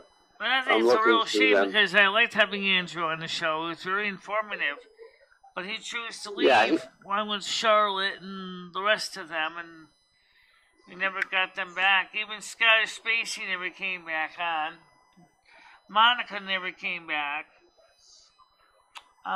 So Red Foreman. Yeah, it's Andrew is somewhere crying. I don't know. Maybe he is. Maybe he's crying in his ale. I don't know. It's kind of a shame that he didn't stick around. Yeah, well, he was always pleasant, and you never had to worry about him. Nice on the show. Yeah, he really tried hard to be nice on the show. We had good times with Andrew on the show. Yeah, he was always pleasant, and he would never. He never cursed or anything, so that was good. How did he hear you when you're not even on the chat? Yeah, I know. Do you have his email? Who, Andrews? No. Yes. Oh, no. No way of contacting him? I was going to email him. Hi, Skynet. I can't hear you, Skynet. No. But Flem says, no, Craig, he was a hypocrite. Well... Oh, okay. Skynet, why don't you come on the morning panel? It's already in the pinned links. He just asked if I could hear him, and I answered him no. Well. Oh, Red Foreman said he's a hypocrite. Oh, but he wasn't as bad as Martin. Nothing tops that. That kid needs shock therapy. Yeah, Skynet, you're not even on the panel. How can he hear you? Your microphone isn't working. You're not even on the panel. Come on the panel and then we can hear you for sure. Yeah. Yeah. Well, Ed, as far as the bigger slot cars, keep your eyes open for the larger ones if you find them, and let me know. I'm on a page right now, and I think your best bet would be, and I got a lot of experience with these, it'd be either go with SCX or the scale tracks, which is still in business. But apparently they have something to do with Eldon back in the 60s. I never realized that till today. And Eldon was one I just told you about. It's very easy to get tracked for. And now I can understand why. I didn't know they were part of scale tracks. But scale tracks is still in business. Yeah, are they the, remember the old-fashioned ones, Ed, we used to race, the bigger ones? Yeah. Yep, they got, right here they got, I'll just tell you two I was just looking at over here. Yeah. Okay. Two slot cars I was just looking at on this page. There's a Corvette. There's a Corvette over here and a Firebird, you know, from the 60s. Mm-hmm. Yeah. Now, is that, Well, are they selling the set or just the cars? You want to join us in the panel? Come on the panel. You're not even on the panel. That's cars. You can buy the cars separate, and this guy's pretty. These are pretty reasonable. You're not on cars. the panel. How can I turn the volume over? You're not on the panel. $15. You're not on the Discord either. I just checked.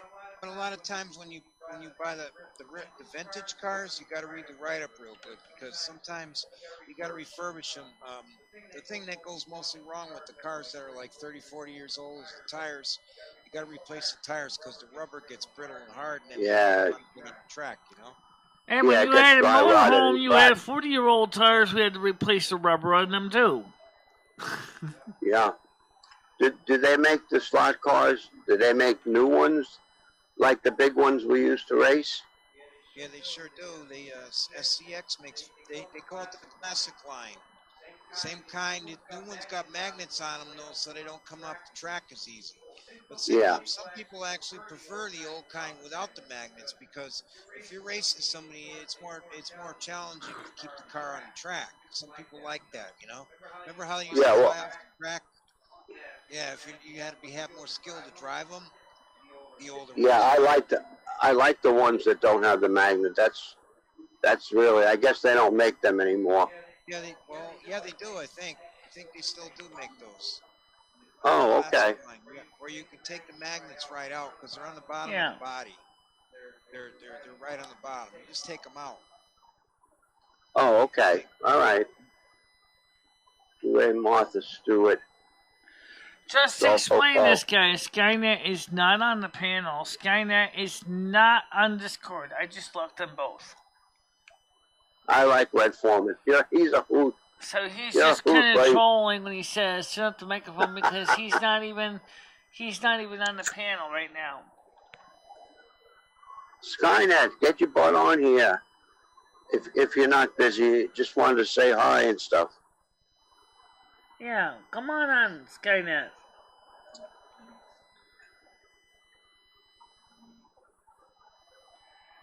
So what's the weather like right now in Long Island? Okay, so one set here, one Eldon set here somebody's got listed. It's a little high, but he's got a lot of stuff here. You're gonna get 1, 2, 3, 4 cars, a bunch of track. It's called a Daytona Beach set, and he's paid now for $200. And this is an original set from the 60s, and it looks in very good shape in the picture here, Craig. Yeah. Yeah. How's the shipping on it, Ed? Oh, that's true too. Let me look at the shipping. Good thing she reminded me about that because a lot of people are trying to rip people off with that. Yeah, well, I got to save up a little more money. Before I get the slot cars. Yeah, I can find you some. I can find you something better, a better price than that. But this is in really good shape. But you know. Yeah, just keep it in the back of your head, Ed, while you're looking through things. Yeah. Michelle. I found one set that's on my watch list. That's only $9.99. $9.99. And that's the big cars? Yes, big cars. Wow. But I got back to the guy, asked him, are you going to ship it? And he hasn't got back to me yet. Because he doesn't say if he ships or not. I told him I don't live down in Georgia because it's the guy who lives in Georgia. Oh, I see. But one thing about eBay, they come, these trains and cars come, whatever you buy in there comes from all over the place, you know? All over the country, all over the world even, Boy, these cars are in good shape. That's why he's charging $200. These things look like brand new, Craig. That's the reason why he's so high. The track and everything looks perfect on this. Yeah. Well, keep an eye on it. Keep an eye on it. I'm putting in some hours because none of the young people showed up. There was 3 people that didn't show up last night, so I think they're going to get the boot. So who knows? But I wanted to bring it to Michelle and everybody's attention. We do not have, believe it or not, at Lowe's, not one electric heater. They are gone, and we won't be getting in until 3 weeks. So they must be stuck at port. Probably. Yeah, and Lowe's is a big chain. I mean, if anybody were to get their product, Lowe's would get it before, those mom and pop stores. Well, here's a question I'd like to ask. If you sold out of your electric heaters, that should be a warning right now what this winter is going to be like for people. Well, they know the oil prices are going to go up. They know the gas prices are going to go up. So, the people that I've spoken to, I actually sold one guy one of my spare electric heaters. Well, the thing is electricity is going to go up too, unless you buy one of those solar power packs that they make. Yeah, whatever.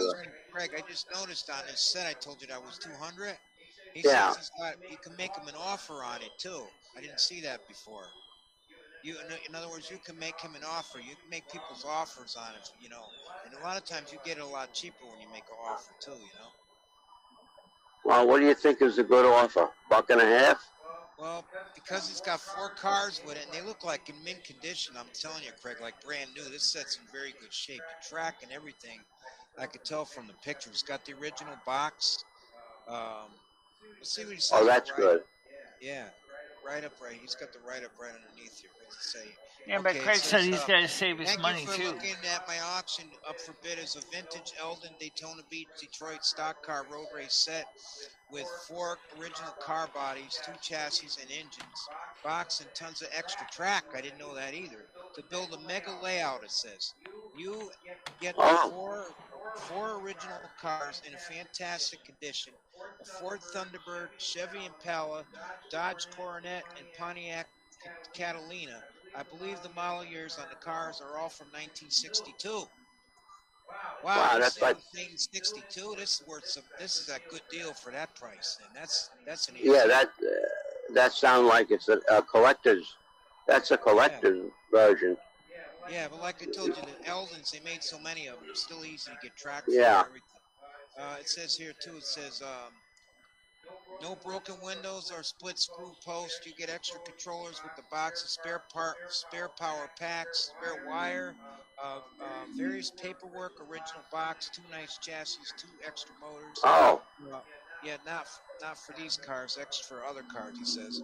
Extra wheels and axles, guardrails, trestle pieces. Huge lot. Therefore, I cannot offer shipping on this. Oh, you can't ship it. Forget it, man. How can you sell something without shipping? Well, let's put it this way. He can ship it through Ustrip, or you can use ShipStation to ship it. He's going to charge you, I guess, an awful lot.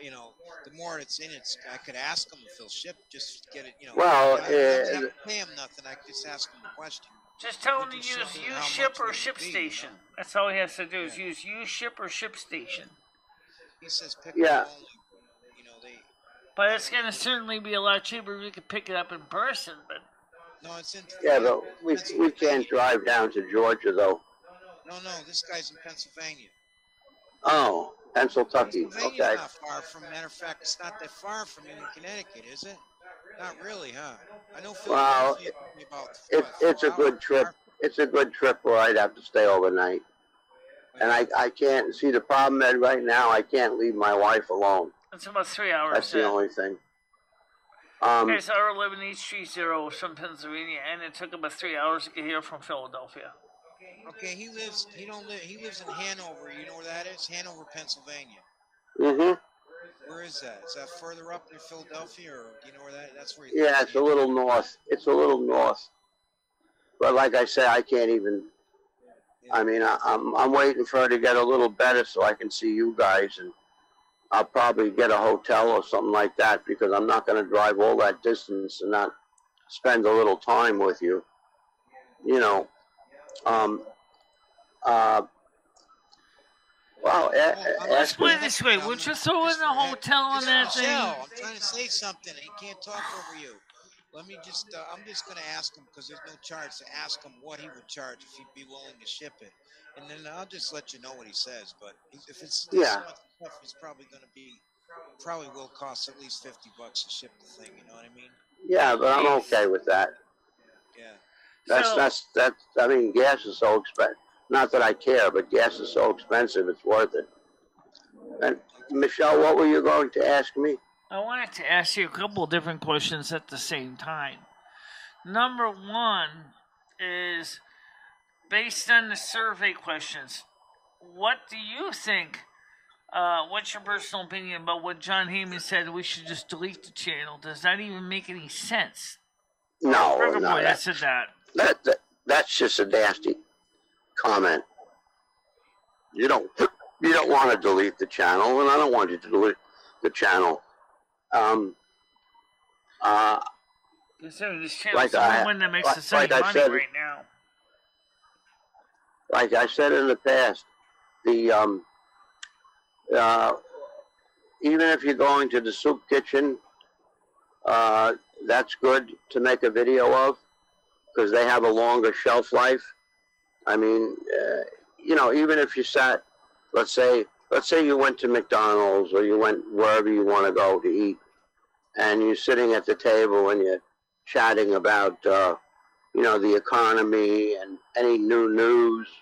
Those are will get a lot of hits. Yeah. As far as the morning show, I would leave it alone.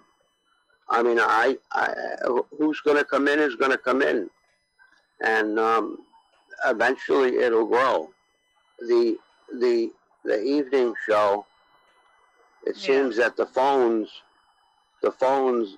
are a big issue because you just get idiots on the phone. I mean, last time I was on the chat live and we had phone calls, we actually had one gentleman that was, you know, really interested in asking questions and things. Right. But that was out of about 10 calls. So if you're willing to put up with the BS, you know, and just hang up. Well, we do that on the Wednesday and we do it on the Saturday show with the night shows. Well, Friday, look, here's your hot nights. Your hot nights are Friday, Saturday, and Sunday. Because people are off Friday, they're working Friday, they're off Saturday. I do Wednesday and Saturday. I don't do Friday. Yeah, okay. Well, then Saturday and Sunday are, especially Sunday evening. Sunday is Silvermoon Radio on Discord. Yeah. Yeah, those are your hot nights. You know, Saturday night and Sunday night. But, you know, use your own discretion. Well, we got 2 members now, by the way, on YouTube. But how do we get more people to join our Patreon page? Well, that's difficult right now, and it's not your fault. It's the fault that things are so expensive in the stores right now. I know. People don't have any extra jingle in their pocket right now. Because all I hear in the store is, wow, the price of this was X amount of dollars last month when I was in here. Now it's up 20%. But that's the way life is going to be here for a while.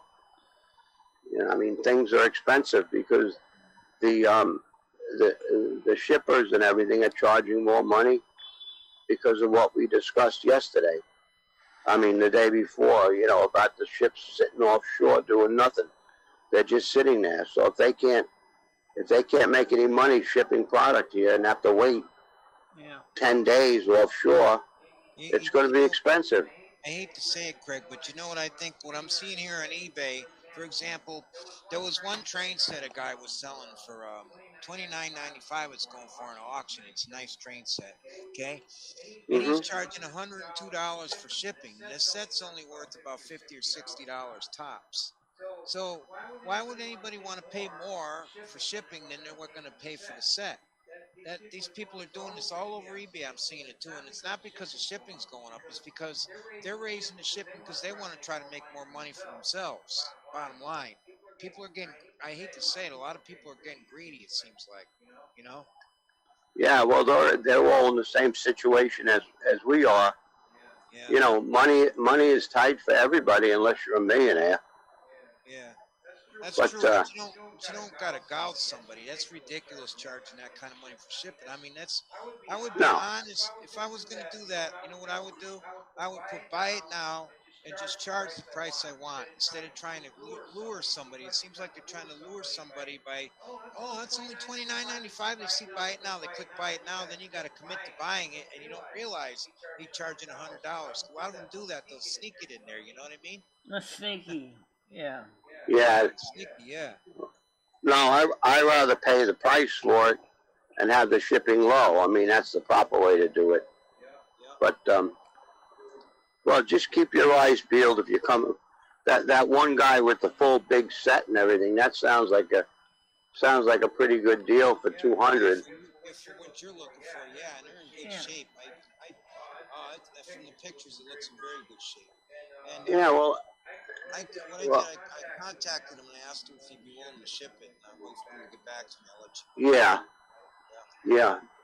Well, a lot of older folks can't, you know, they're sort of homebound and they can't get out to ship it and things like that. I understand that. Yeah. So, well, I gotta admit, anyway. Craig, you're lucky you got a job because a lot of people right now, they keep saying that they're looking for employees, and yet, how come there's a lot of people without a job? Well, I don't understand. The only, Michelle, I'll tell you why I took this job. I shop at Lowe's. It's right within a couple of miles of my house. And I walked in the store to buy something, and they had a sign in the window, $1,500 sign-up fee, bonus. And they had $18 an hour. But when I told them my knowledge on things, I said, I'm not going to work for $18 an hour. I said, I'll work for $22.50. So he said, well, I'll sign you up. And at the end of 6 months, I get the $1,500. And I've already worked there 3 months. And he already asked me if I would stay on, you know, at least through Christmas. So the problem is, and I'm not knocking younger folks, but a lot of these folks are getting unemployment, and they can make more on unemployment than they can to even bother working. So they're staying home. They're not taking the job. Yeah, every place your money for nothing and your food for free. That's what they're thinking. Yeah, exactly. There you go. I mean, every store. I went into CVS last night. They're looking for people. I know the manager. He said, Craig, he said, you know, he said, do you want to work part-time? He said, I'll give you a good starting salary. I said, well, what is a good starting salary? He says, I'll give you $24 an hour. And I said, well, actually, I'm working at Lowe's. So, and I like what I do. I don't want to work in CVS. In Lowe's, I'm in charge of like the generators and electric heaters and all the appliances, the refrigerators and washer and dryer. I'm in charge of all the electrical, you know, stuff, which I like. Right. Especially the generators. I enjoy selling them. It's like a fetish. I have 3 generators, but even those were getting so low. We've been able to get the big ones that put out 7,500 watts and as big as 10,000 watts and even some 12,500 watts. But people don't want to buy those huge things, and because you don't need that big a generator for the house. All you need to run is your TVs, your refrigerator, and your heat. And I have a 3,500 watt Yamaha. The only thing Which is that some of the generators have very terrible frequency regulation on them, and some do a fantastic job. Of course, the new inverter type gasoline inverter solar generators that have inverters instead of just going straight from the armature are frequency regulated perfectly, but the older style putt-putts were terrible for any solid-state electronics and computers because the frequencies would jump all over the place. No, my Yamaha is 3,500, and it's inverter. And that silly thing, it holds 2 gallons on half a load, which is more than I put on it most times. Refrigerator, heat, TV, coffee maker. I'll go on that 2 gallons, I'll go 13 hours. So, I mean, that's not a lot of money, and they don't even hear it. I mean, I have it in my garage, and then it's wired into the house panel underneath my floor. And I just flip on the breakers that I need to use. And I've never blown a breaker. Well, I have. My wife put the microwave and the TV was on. Then she put the toaster on, and then put the coffee pot on, and that blew its wad. Right. Then it kicked out. So you don't have an actual transfer switch. So you're depending on pulling you're depending on pulling the service breaker and then just basically turning on that 240 leg in the carriage. Yeah, what I do is when we lose power, I just I flip the incoming switch from the solar and the street, the big house breaker, and then I just put on the whatever kind of panel you said that was, the transfer panel. And I just throw that up, and everything's been fine. I did that since Sandy. So now, as far as your solar panel is concerned, since you got electricity coming in from what it thinks is the mains, it's going to give you solar power as well in the daytime when the sun's shining. Yeah, well, I'm actually talking to, it used to be Vivint Solar. Now it's Solar Run. And they're offering backup battery packs, but they're very expensive because they're the lithium ion. And you have to have, you really have to have a lot of battery to back up a whole house. I mean, be careful with them batteries, Michelle said, too. I didn't know this. She said they're very explosive. Lithium ion is explosive because the electrolyte in the batteries. Yeah. Well, they have. I'm into that too. They have a temperature sensor on them, and a limiter, and all that kind of stuff. You know what's a good channel on YouTube that's interesting, and he really knows his stuff.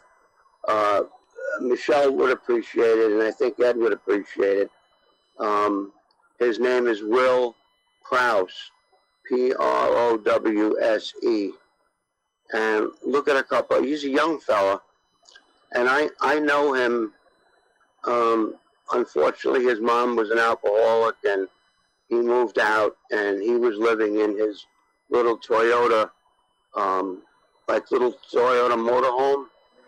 Right. And that was I've known him for 6 years, and now he's got one house in Vegas, and this is all from advertising and explaining solar panels. He's into it big time. He owns a Tesla. He owns one house that he's living in now, 5,000 square feet. Can you imagine?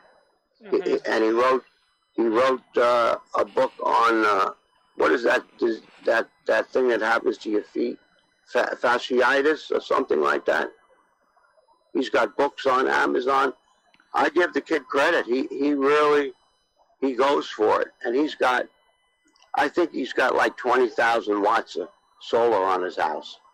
And he is disconnected from the electrical grid. He doesn't need it at all.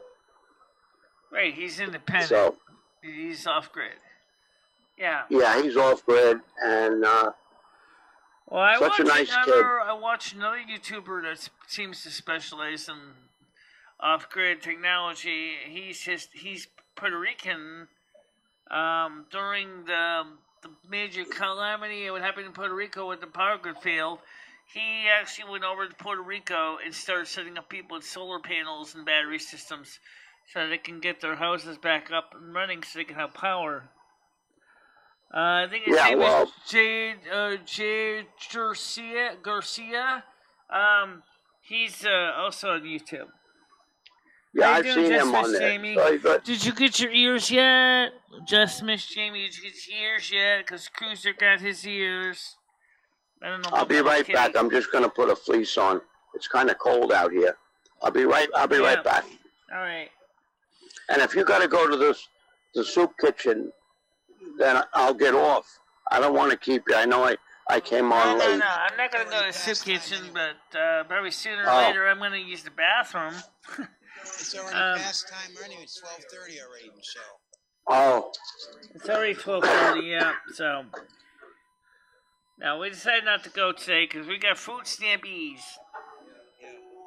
Oh, good. Thank God it's food stamps. Hey, I found another set here too for you, Craig. When you come back, I'll tell you about it. And this one's a lot cheaper and it's in real good shape too. I'll tell you about it when you come back. Okay. Yeah. I'm just getting my fleece on.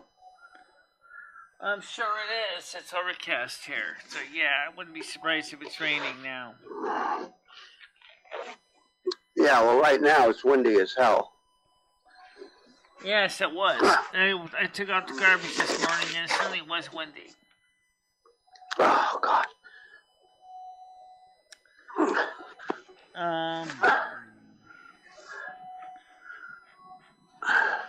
Don't forget to put the pillow in between your legs. Oh boy, yeah. I don't get what that means, Red. I'm almost ready. Yes, they showed up. Thank you. How do you like them? Those are the little ears. Those are the smaller Wuchi ears, not the big ears like I have. Those are the first ears I ever started out with. What do you think of them? You can hook them over your existing ears. You don't even need glue with those. Depending on how your ears are designed. Like, I just can hook them over my ears and I don't even need glue. Put the pillow between. Skynet, get on the panel. You're not even on the panel.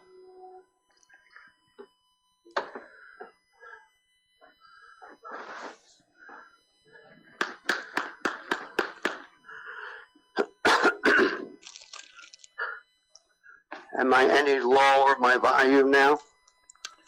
Well, the problem is that your phone just keeps everything loud. It doesn't really matter if you try to turn it down or not. Your phone's technology inside is refusing to bring the volume down. It's the pre-amplification stage. It's just set to megadeth. Only thing I can do is try to adjust it on my system. I was just curious because I have my microphone underneath my fleece. Well, that's fine. That acts as a windscreen. Yeah, I guess so. Yes, about as good as it's going to get. Yeah, well, also, I'm into flying remote control planes and things. What, the radio control with gas or electric ones? All electric. Oh, those I can find you probably really even less money than the slot cars I can get you in. The only thing is, somebody asked me about drones. I got a question about that. What kind of what is it you said? Cars? What kind of cars do you like? Radio control cars, the vintage ones? Well, I'm kind of into the new things because they have the they have the brushless motors now, and they'll last 20 years. I just got a plane, a Pioneer. The wingspan's about 3 feet wide on it, but I have not flown it yet because it was expensive and I don't want to crash it. So, and they have all the telemetry in it. You know, you do the RC cars or just the planes, Craig? No, you got me thinking about the cars because I so enjoyed the slot cars when I had them. I guess I'm going back into my second childhood. I just love running the slot cars. Yeah. We had so much fun. I mean, we used to go down the basement, and I mean, we'd be down there for 10 o'clock in the morning till 1 in the morning on a weekend, and just keep playing and racing, and everybody'd bring their car over to my house, and, you know, we'd have races and time trials and all, you know, like the real racers, but, you know, slot cars, though. I have a question about the airplanes for a second, Craig. The one I just found you, Craig, is it's an Eldon original box. The box looks like brand new here. International 500 set, and the box looks like brand new on this thing, and the cars look really good, just like the other one I was telling you about.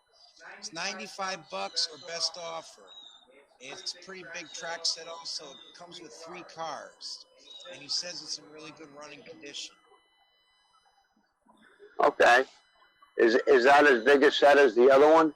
Yeah, it's same size track, 1/32. Yeah, the car's the same size too.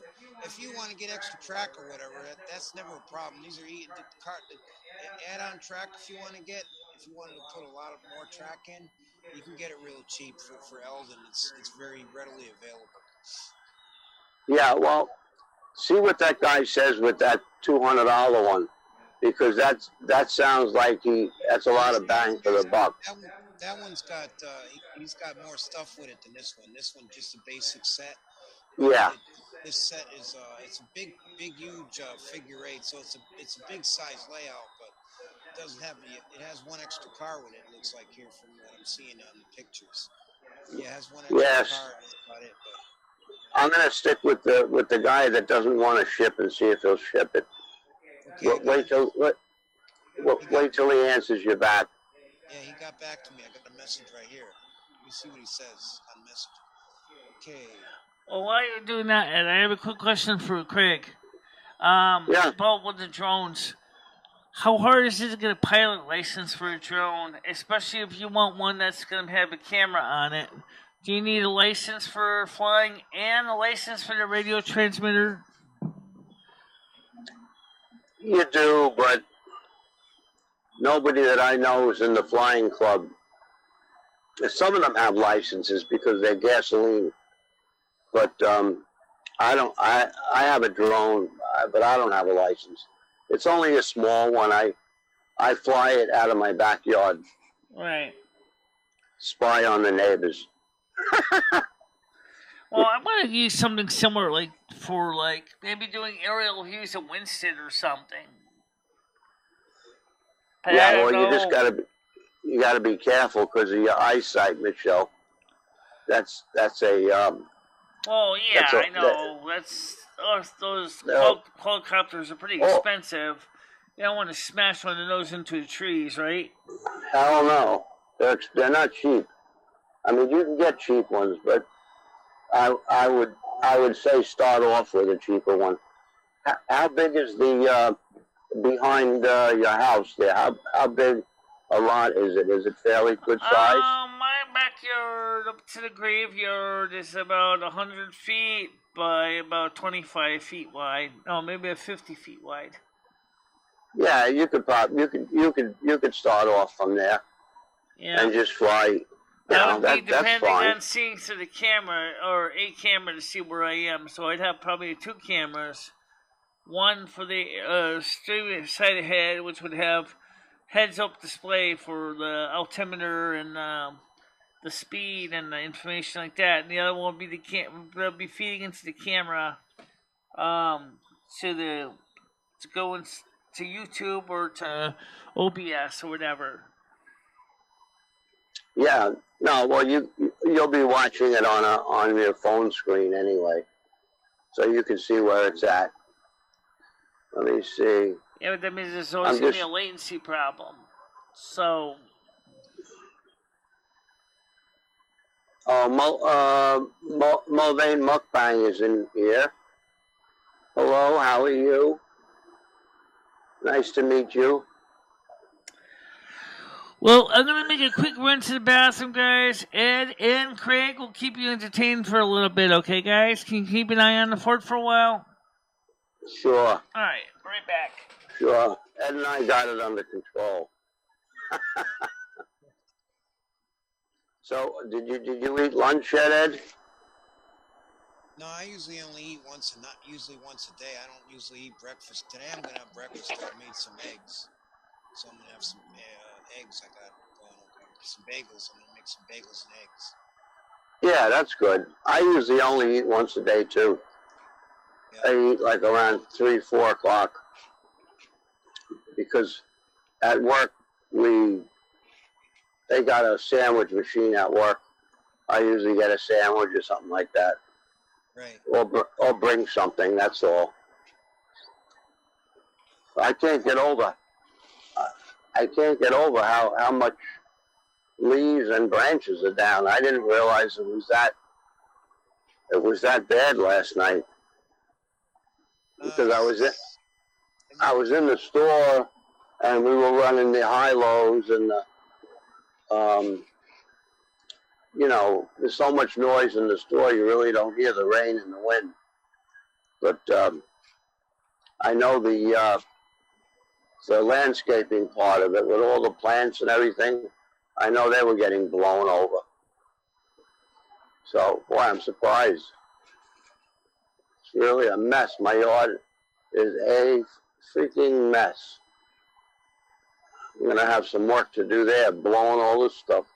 The deck is covered in leaves and awning is covered in leaves. That happens every time this time of year, every year, right? Around end of October. Yeah. Right? Yeah, the leaves. Well, I have a gardener that comes and he does the fall cleanup and he'll take care of all the leaves and stuff. Because I can't do it all on a half acre. I can't do it all. That's a lot of work. That's a lot of raking, you know. Oh yeah. Well, I use a blower. I have the woods behind me, and I blow everything. I have a gate going into the woods because I own like about 20 foot of the property into the woods at the gate line. So I open the gate, and I got a backpack blower, and I put that on. I blow it all in the forest. That's all. I get rid of it. You got woods right near you? Yeah, they're right behind. I'll try to show you. Yeah, it's nice kind of country to live like kind of country. I grew up in the country myself. I'm in the country now. There's woods all around, trees all around us. Can you see that gate in the back, that in the middle? That's the gate that I open and blow everything out. But there's plenty of leaves down, that's for sure. That is for sure. God. They're all over the place. Let me just put this back down in here. No. I think they're done. They need to go back to Mexico. They are taught to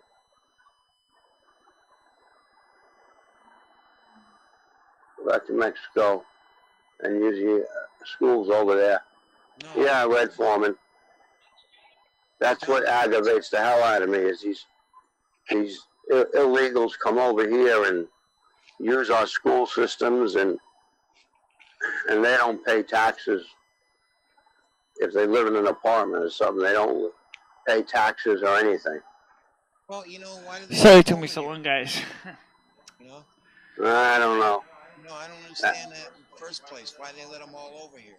You know, they're just asking for the problem. They're asking for it. Our government's asking for it by letting them all over here. You know? Yeah, well, not for anything. That was a stupid move on Biden's part. All that fencing is paid for. The labor's paid for. No, I Trump mean, went through doing all that, spending all that money. Now Biden wants to take it down. he better not take it down. He'll have a revolution on his hands.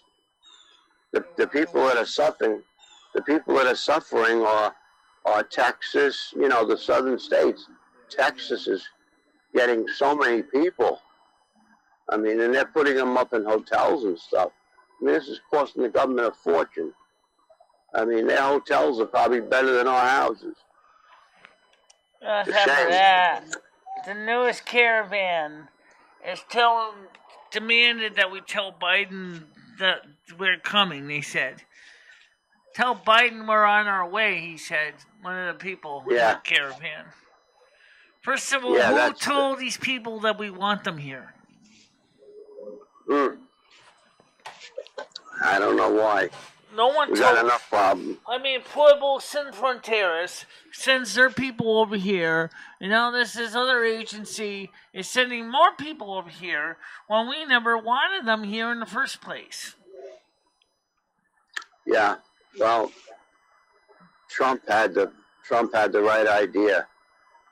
He had to deal with Mexico to keep them in their own place. But you know what? Part of the problem is I'll tell you. I told Michelle this. Is I think the younger voters are out of touch. A lot of people in this country are out of touch, especially the younger generation of people. They don't get it. They don't understand. A lot of them don't even have any business voting if they don't know what they're voting for. And they vote for the wrong people and put them in office. So how can you change leaders every 4 years? That would screw that would screw any country up. Every 4 years you change a leader, you know? What's Trump do? He doesn't get reelected. Now this guy gets in there and changes everything the other guy was trying. Everything the other guy, Trump, was trying to do. He's doing the opposite. You know that? Well, I'm kind of hoping that Trump gets in next time. I think people realize that they made a mistake because things are not good right now.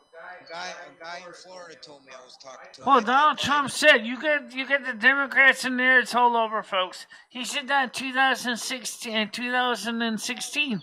He was right. 2020, we get the Democrats in there, and it's all messed up. Yep. Yeah, I read Foreman said it's disgusting. And Mulvaney Muckbaum says America was screwed anyway. We are too big and too crazy. I think this country should actually just split into a couple smaller governments. Maybe European country sizes. They have enough sense to finish the whole damn thing. It's just sitting there rotten, all paid for. The companies got paid for it. They're willing to put it up and keep true to their contract with the government.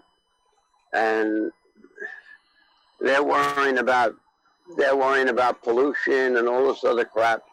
But China's burning coal, fossil fuel, and all this stuff. So what good is it if we're so energy? Right now, I think the problem is they got to get their head out of the collective ass about this Green New Deal thing. I think we need to worry about pollution of our oceans and our lakes and our air. I don't think it's just carbon dioxide that's our biggest problem. And yet, you mentioned about China. They're trying to get away from the coal, too. That's how they got themselves into this energy crisis in China right now. Truth, I think it's kind of stupid because, up until 100 years, we'll say between 100 and 150 years ago, it wasn't until the 1900s that they started using machines and all this stuff and staying in airs, and then probably it didn't start until the 1970s. All of a sudden, we're polluting the air, we're doing this, we got catalytic converters in the cars. I tell you, how come they didn't say anything about it all the other time?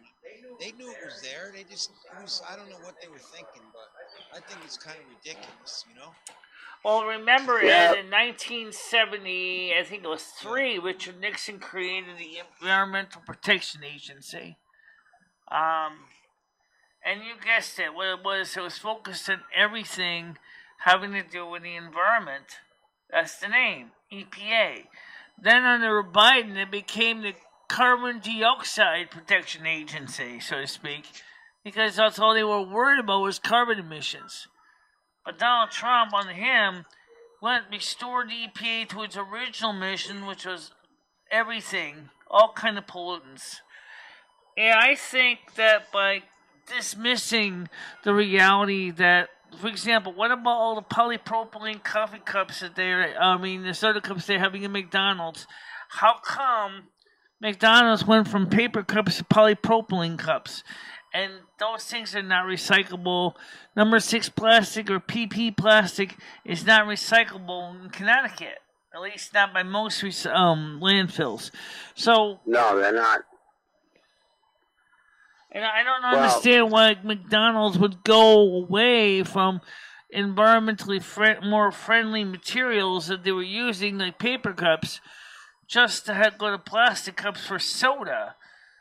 I think that's a stupid. I agree with you, Michelle. They should all be using either cardboard coffee cups like we have now, or paper cups or whatever. They have the paper cups with the plastic on the outside, or wax or whatever they have on it. That's all wax. Those are biodegradable. Those will rot. And what I don't get how is, long do you have to really? How long is most people going to want the soda cup to last for anyway? I mean, it doesn't have to last that long. I mean, what, a few hours while drinking soda in the store or out in the car? You're not going to need a cup that's going to last centuries. Yep. And that's the problem. Same thing with the plastic water bottles. I don't understand this. And also, I was watching a video on why men's penises are shrinking. It turns out that the biphenyls, BPA, is causing the male phallus to shrink a lot, as well as cutting back on his sperm cell production by over 50% since the 1970s.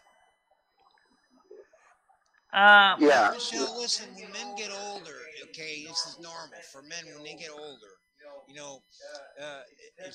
Our testosterone rate, our body doesn't produce as much of it, and that's what happens to a lot of us men. Yeah, I know, but the study based in the 1970s through the 2000s were based on younger men that were probably in their 20s and 30s at the height of their reproductive time.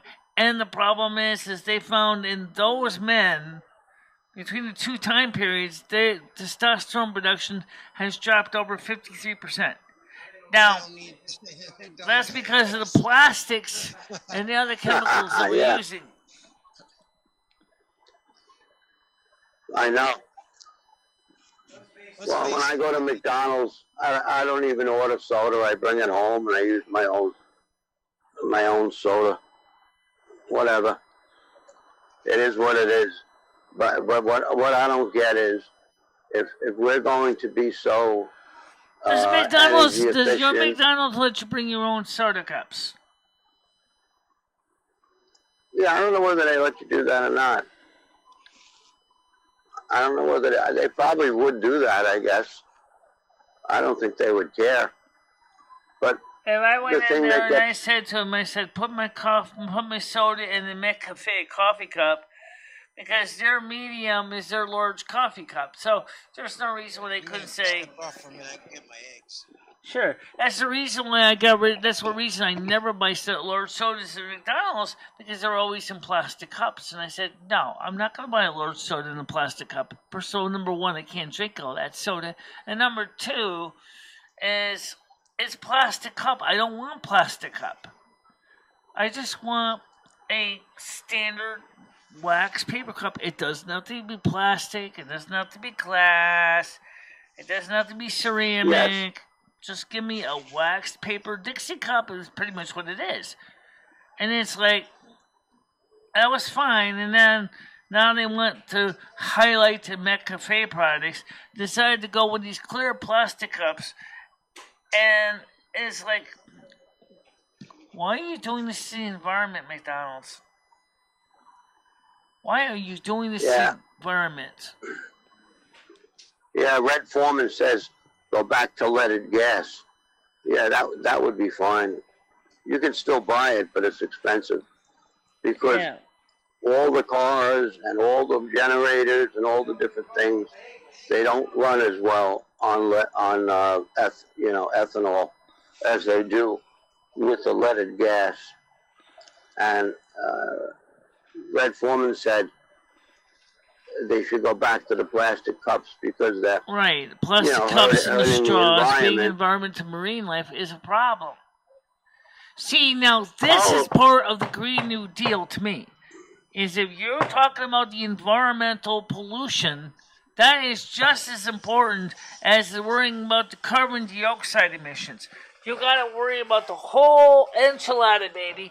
You gotta worry about the whole thing. I'm worried about what we're doing to polluting the environment of our planet with poisons in the air and the water and then of course in the soil. I'm worried about that. I'm not so much worried about carbon dioxide, which if we plant more trees, we can sequester the carbon dioxide, and it might also raise more crops.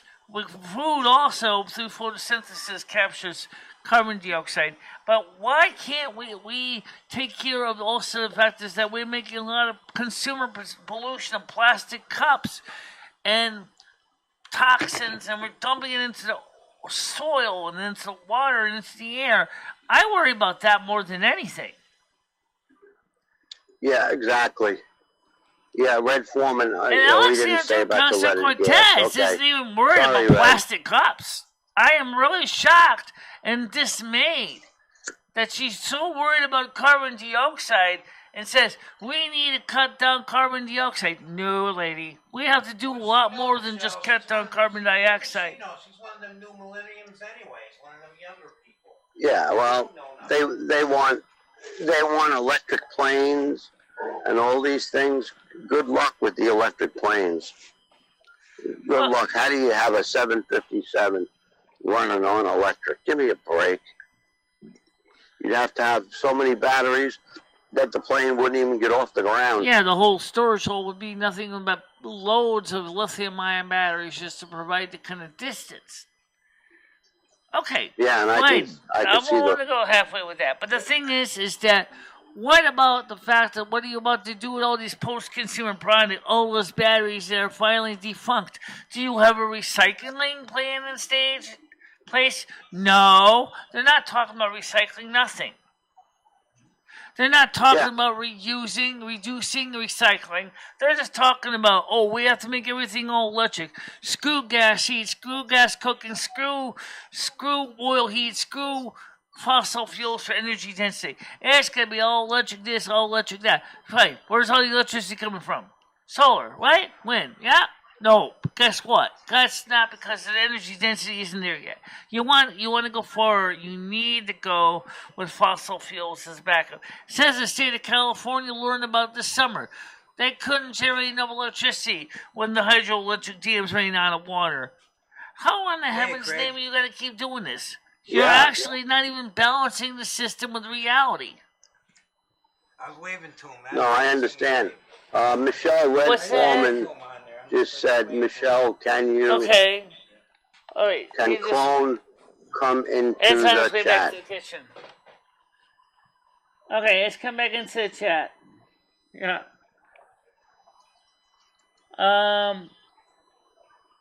Michelle... Did you see what Red Foreman wrote, Michelle? What's that? He wrote, hey, Michelle, can your clone come into the chat? There is no one else that's yellow like me. God almighty. I already talked about the fact that that's another thing that has to do with YouTube is that they got to restore a way for the content creators to be able to check out and see who's who somehow. Yeah. They need to be able to let us go to their channels and check out. People, we wonder if they're real or they're legit, or if they're trolls, or if they have check marks or verified. They took away the verification check marks for everybody under 100,000. They took away the ability to go to their channel. And I told them on the feedback, I said, that's the stupidest thing you ever did. Because now I don't know who's legitimate and who's not anymore. I know, you're perfectly right. You're perfectly right. Red Foreman said, is it okay for cloning, okay with your cloning coming in? What does that mean? It means that there's another fake person pretending that they're that person. Oh. And we can't tell the difference of who it is because of that reason is that we have no way to be able to check the URLs to see if they're the same URLs or different URLs. Oh, I see. Okay. Unbelievable. Well, YouTube is making it easier for the trolls to totally tear up channels, if anything. Yeah. Yeah, they are. I mean, I was actually texting with Rosie last night, and she said that YouTube hasn't seen anything yet, that they're going to get stricter and stricter and stricter. Yeah, I know. But they took away the tools that makes it easier for us to make sure that we're in compliance with their requirements. Yep, I know. Well, you'll be okay, Michelle. You don't have anything to worry about. You'll be all right. So YouTube's becoming stricter and stricter and stricter, but they're still allowing the trolls to overrun channels. Mm-hmm.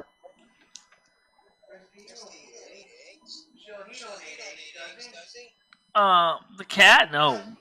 Don't give him eggs, please. I don't need to have him fart all night.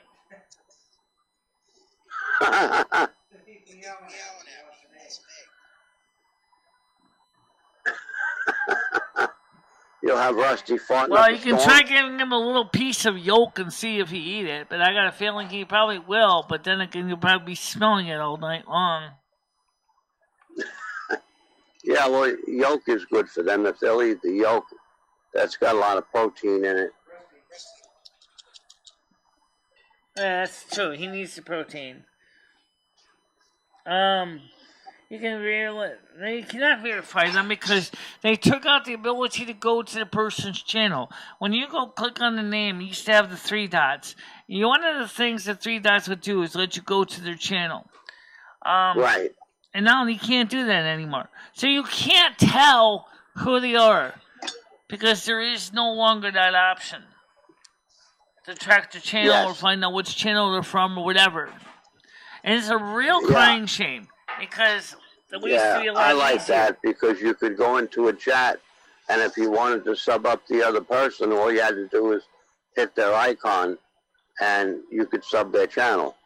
Right, exactly. And that should never have been taken away as a feature. You don't like it, do you? They're saying don't worry about something called sub for sub. The sub for sub is really not a problem. It's not even the same thing. A lot of channels lost out when that feature got existed. You say, for example, go out there and engage other channels. Well, I was on a couple of channels yesterday. There was no way anybody could go into my channel, and they did not allow me to post my channel link in there. And so people couldn't. Why not, Michelle? You're allowed to post your channel link. Rosie does it all the time. Not everybody channels let you post URLs. Some do, some don't. Mine officially does. I don't know why. Some people can't.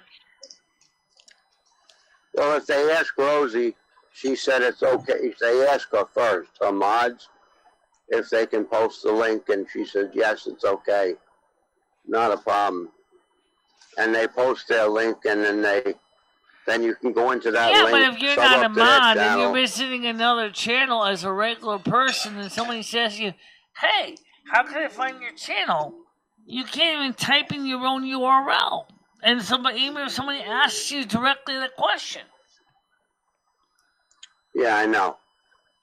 So YouTube, she does it. And YouTube, in essence, is basically saying to all people, sorry, you have a channel that you can't share a link to anybody else, so you can go screw yourself. That's pretty much what they're saying. And unless you're a moderator on another channel. But depending on the channel, you may not be, or will not want to be a moderator anyway. You know, you just want to be able to focus on being an audience member. Yeah, well, people lose out because that's a good way to build your channel, is if you're in somebody else's link and you ask them if they would mind, you know, putting up the link that you can join the other person's channel. As long as you've been on the, you know, engaging them in chat for a few weeks or a few shows or a few hours, maybe. But I wouldn't just want to just go into a total stranger's channel and carpet bomb their channel with my link like Pop does. I just basically would just say is, you know, I've been engaging them in chat for a few minutes, maybe an hour. Hey, you know what? I have a channel too. Your topic is what we're talking about on my channel. But more the moderator would go, okay, I can look at your channel because you go to your three dots and there it is. They click on it and say, hey, you got some interesting stuff here. No, they can't do that. No, they can't do that. I know. And if you search MicheleMarieDalene, there's a whole shitload of fake ones. So how do you know what the real one is? I don't even have a check mark next to my name. Yeah, exactly. So YouTube, by its own actions, has made it harder for people to even get a following. Yeah, Red Foreman says, Michelle, if you want to find channels right the stupid way, copy and paste. So I guess that's a good thing. What's real? If you want to find the channels a different way, just cut and paste the channel's name and start scrolling. Yeah, but if you got 15 fake MicheleMarieDalenes and you're trying to find the real one, especially if you don't know which one's the real one, how are you going to find out which one's the real one? You can't. Well, the person that's... Especially if you're a newbie and you have no idea. If you have to search by real channels, because the trolls, I have like 15 fake Michelles that are banned on my channel. What? I don't know why they all came in here, because they all want to be, then they were me. But because I don't have a check mark, you can't tell them I'm the real me. Yeah, I got you. So I'm sure Rosie probably told you something similar. YouTube has gotta get their act together, just as Alexandria Ocasio-Cortez has got to get her act together about the Green New Deal BS. Because if you're gonna go Green New Deal, it goes a lot more than just carbon dioxide. Trust me, and a lot more than just energy policy. Yeah, well, she's got her head up her ass anyway. She's doing nothing. I know. I'd love to know who's running the country, because it certainly isn't Biden. It's probably Obama or Hillary or somebody. Yeah, but you know, like I said, it's that it's hard to say, really. That yeah. I know. So lately around here the lights have been flickering a bit more. I wonder if people are turning on more electric heaters right now, causing the fuses to overload at the power plant. Oh, your lights are flickering? My lights flicker every so often, yeah. Well, people that come into Lowe's, the reason why they want an electric heater is, you know, most houses, you know, have dens where everybody sits and watches TV together or whatever, and they want to just heat the area that they're in and keep the rest of the house at a cooler temperature. Right. which I do too. That's what we my do den here. is very. That's what we do My here. den is very small, and I have a Dimplex freestanding fireplace, electric, and I just turn that on. It has a thermostat. I just set it on 70, and I leave that on in the den. That's all. The rest of the house, my wife and I like it cool anyway, especially when we sleep. Okay. So, but that's why people are after electric heaters. Yeah, but remember, this building only has 600 amp electric service going to it from the street. And it's split phase, it's not 3-phase. So basically that means that each fuse board is rated for 60 amps. So you figure if people start cooking, I always worry about this with Thanksgiving. What happens when everybody starts putting turkeys in their ovens? Oh God, they're all electric stoves too. Oh, do you have an electric stove or is it gas? I have an electric stove. Oh yeah, electric stoves. I got rid of mine. That sucks down the power like crazy. Yeah, I know. Unfortunately, my landlord won't put gas in here. Even though we have a gas pipe. Well, he doesn't care because you pay the electric, right? I pay the electric, yeah. Oh, Red Foreman is asking what the weather is like. It's nasty, cold, damp, and raining on and off. And it's very windy. Yeah. Same Typical here. Long Island weather. Because I'm only 2 houses away from the ocean. So I always get dampness. Yeah, it's the ravens they hear, though. Yeah, well, I run a humidifier during the winter because the heat. I have forced hot air gas, which is cheap to run, but it dries everything out so much you get a stuffed up nose. So I have a whole house humidifier that runs along with the heat, and I usually set my humidity at about 50%. So that keeps our noses clear. Well, I got a freestanding a Honeywell humidifier that has a UVC thermostat lamp in it to kill any mold and pathogens in the water. It's pretty good. I used to have a big older style air washer type thing, which used to work pretty good. You know, the whole house one, which unfortunately broke down the motor burned out. But oh yeah, Red Foreman. Yeah, you hear birds because the birds are all over the place. The blackbirds. Well, I feed the birds too. I feed them. I feed the rabbits, and I put bread out for them every day. And they come up on the deck and they'll eat their bread and do their thing. And then my rabbit comes about 5 in the afternoon, and I feed him lettuce and things like that. Yeah. And I have I have stray cats that run around, but I don't feed them because I don't want them coming. I don't want to have a whole herd of cats here. Well, sadly to say, guys, we only got 2 people watching right now, according to the computer. So I guess everybody's getting ready to go get about their business today. Yeah. So, yeah, well, I appreciate you staying on a little longer for me, Michelle. Thank you. I'm just finding it really distressing that we can't seem to get enough people on the show for some reason. Hi, Rusty.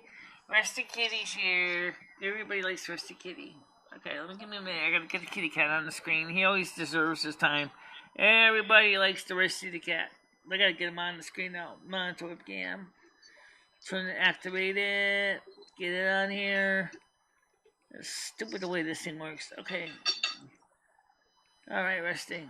Alright, let's get the kitty cat on here. Yeah, Rusty's a beautiful cat. Yeah, he's a good cat. He's a big, happy tourist cat. Yep.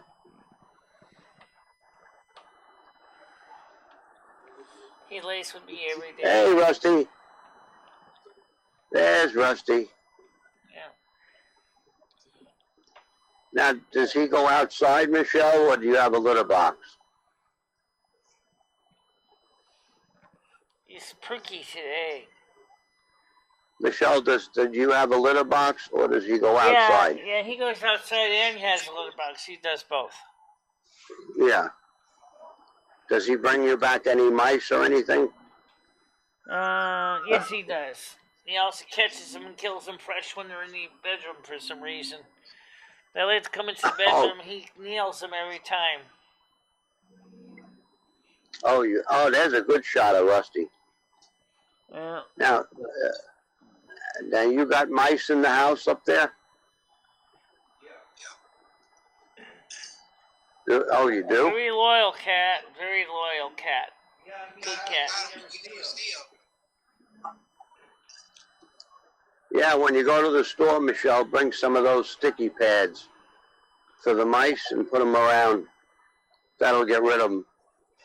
I have mice too because they come in from the woods, and I put those sticky pads in the places where they come up. Yeah, but there's a problem with those things. You still gotta throw them away, and you still gotta watch them sit there and starve to death and die. There's no way to get them out of the mouse trap after you're done, you know. I'd rather find a non-violent way to get rid of take care of the mice. You know what I do? I take a razor blade and I scrape the sticky pad off his feet and then bring him out to the woods and let them run. Yeah. All Rusty does is, it's not his fault. He's a natural hunter anyway. Yeah, well, with Rusty in the house. At least you gives him exercise, you know, he needs that.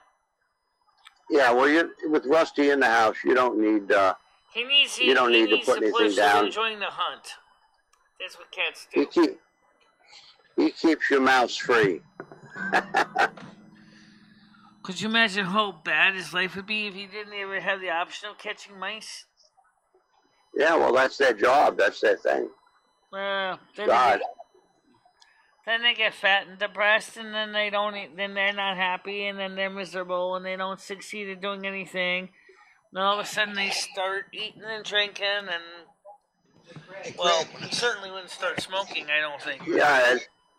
When I was living down in Florida in Tampa, when I was living with the guy, we had rats there, and they never bothered us at all. They were just looking for food, crumbs, or whatever. One guy got bit. He said it was only one person ever got bit, but it was this one rat.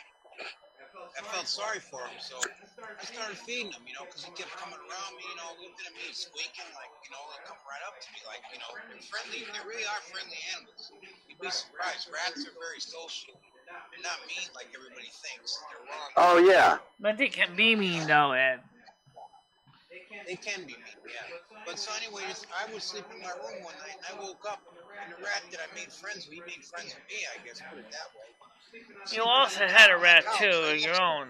You had a pet rat, too. Right on the top of my couch, right next to me. I woke up and he was laying there sleeping.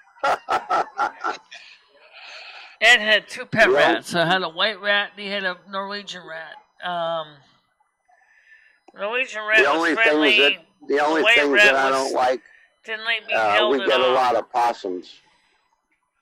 We get a lot of possums around here. And I don't like them. I don't like their tail. Oh, God. Gives me the creeps. They look like huge rats. Yeah, well, Michelle on Rosie's channel, she just went down to L.A. and she went by the Cecil Hotel where that lady was found up in the, somebody threw her in the water tank on the top of the building, and everybody was drinking contaminated water in there. And when Rosie goes down the side alleys, in L.A., the rats are all over the place, even in the good parts. You're walking down, she's walking down the sidewalk, and the rats are running right across her feet. And she jumps because she doesn't like rats. She gets skeeved out by the rats. So. Yeah, you know what? There's back in the 19th century, or actually early 20th century, San Francisco, Chinatown had a serious case of bubonic plague caused by rats. Yeah, well, that's because of the wet market. Around 1910, 1916, there was severe case of bubonic plague in San Francisco. Hi, Miss Jamie. Miss Jamie just came in. Yeah, I know. I see her. Michelle. The little happy little hearts on the cat eyes. Yeah, I see them. I see her. How was your day going, Miss Jamie? I hope well. She doesn't seem to be talking much. So. Yeah. Well, I'm going to get off pretty soon here and go take a shower and grab a little more sleep. I got to be in at midnight I'm gonna tonight. take a nap too because I only had like 4 hours sleep. No, wait, 6 hours. Yeah, no. Yeah. 2 o'clock. Well, okay, Red. I'll say goodbye to Red and just Miss Jamie. Miss Jamie, come in more often. We'd love to have you. Oh, she has a wrench, so you're in here all the time, okay? But you know what? There's one thing, Craig, and I'm sure maybe Rosie can help here. Could you ask her to recommend more people check out my channel? Yeah, I'll ask her tonight. Ask her to check out the videos first so she understands what my channel's about, and then maybe she can recommend my channel to more of her viewers. And let her know that this is not a troll channel. We don't do trolling here. No. Show her this morning show, even. And I'll give her a link to this morning show. She might like it. Yeah. I'll let you know when that guy gets hold of me, Craig, all right? All right, yeah. Michelle has my phone number. And nice seeing you, Red Foreman. And, yeah, we can call you later if you want us to. Miss Jamie, nice seeing you. And everybody else seeing you. Yeah. All right, I'll say goodbye for now, and I'll talk to you later, Michelle. Okay. Take care, Ed. Bye-bye. Bye-bye. Bye.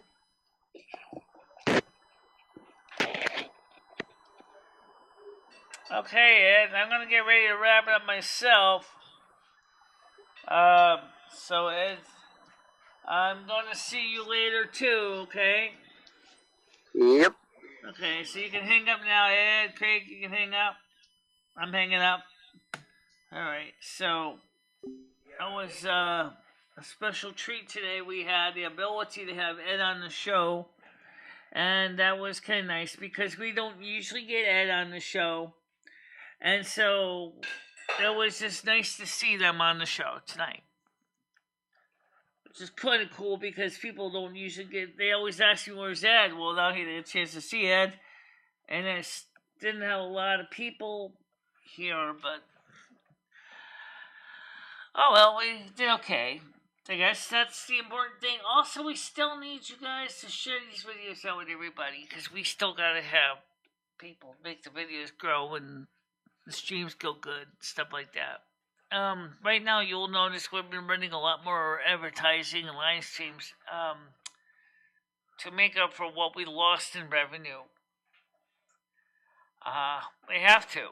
Because things are getting so expensive. Michelle, your eggs are over here. So, Michelle. wait a minute. What? I'm going to go lay down for a while. Your eggs I know you went up here. I already know that. Your eggs are over here, I'm trying to tell you. Your eggs. Michelle. What? Your eggs are here. Your eggs, they're done. Okay, I'll be right out to eat them. Okay, they're on the stove right next to the... Alright, let me just wrap this up then. Okay. So let me get to the conclusion. Alright, so we've been running more ads because of obvious reasons. Because things are getting tight. The subscribership is sort of so-so, and we need more people to come on the shows. We need more people to join the panels. We need more people to recommend these shows to other people. That's where you guys come in, because you guys can help make this show better. Alright, guys, for now, I'll see you all tomorrow morning.